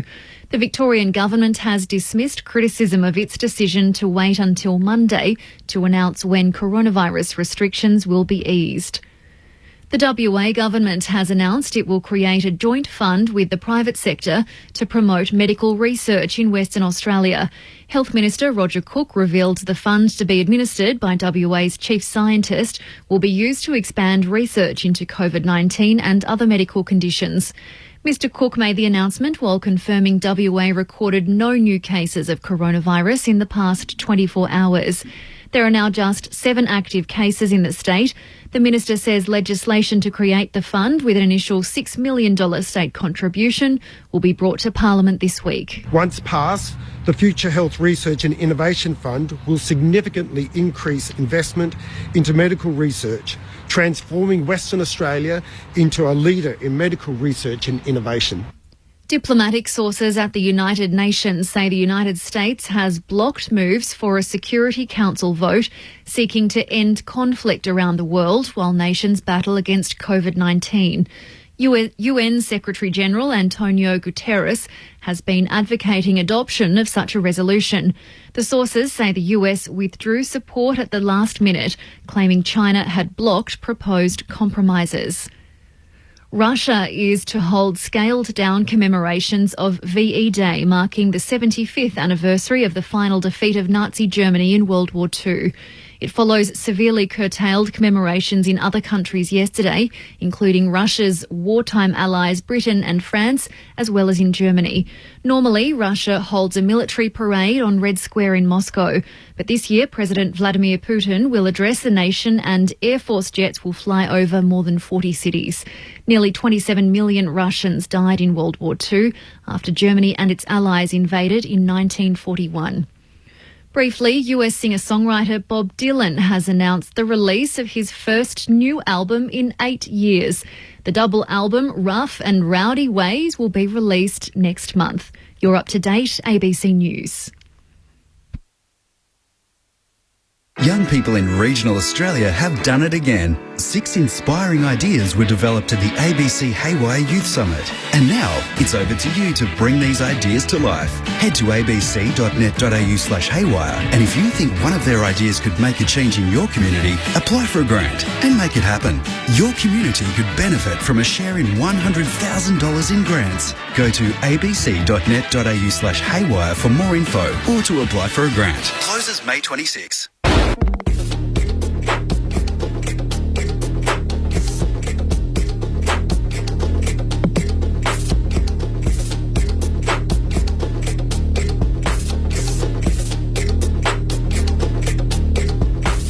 Corbin and Ben, Thursday through to Monday here on Grandstand Digital on the ABC Listen app from 5 p.m. Eastern, 3 p.m. Western, Thursday through to Monday for your sporting strong.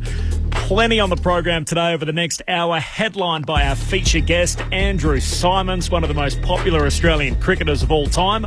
We'll talk to him about fishing, life in far north Queensland, the crocs up there, what he's teaching his kids about crocodiles in far north Queensland, a bit of backyard cricket, the streaker incident and Warney, all on the agenda as part of our chat with Andrew Symonds today.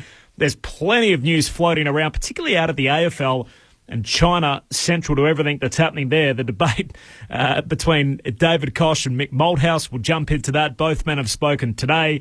What's happening with the Adelaide Football Club? Obviously, still waiting to hear what penalty will be handed down for the AFL after breaking social distancing requirements earlier in the week.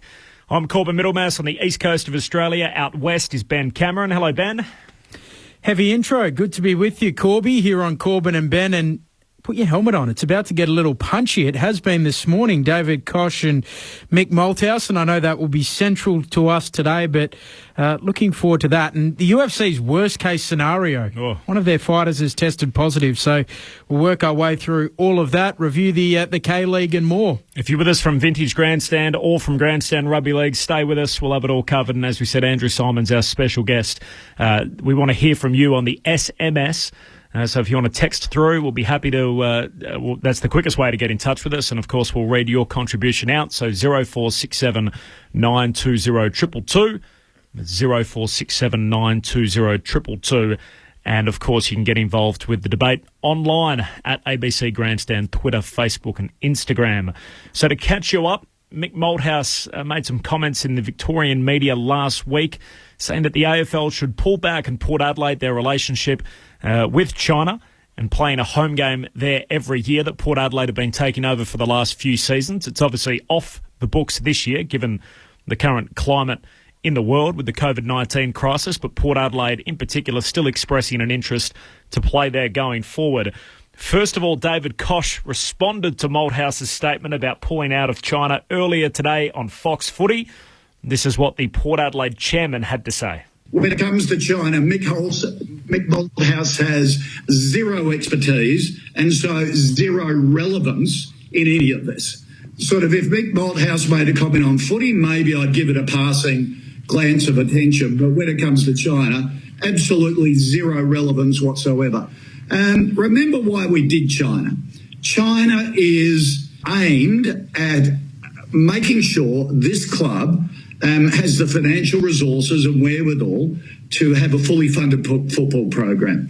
And as you know, the business of running an AFL club is based around having a whole bunch of different income streams that are not tied to the club in terms of the performance. That's how you build financial stability. Mick Malthouse doesn't know what he's talking about. If it was up with comments like that, if it was up to Mick Malthouse, he'd bring back the White Australia policy of the 50s.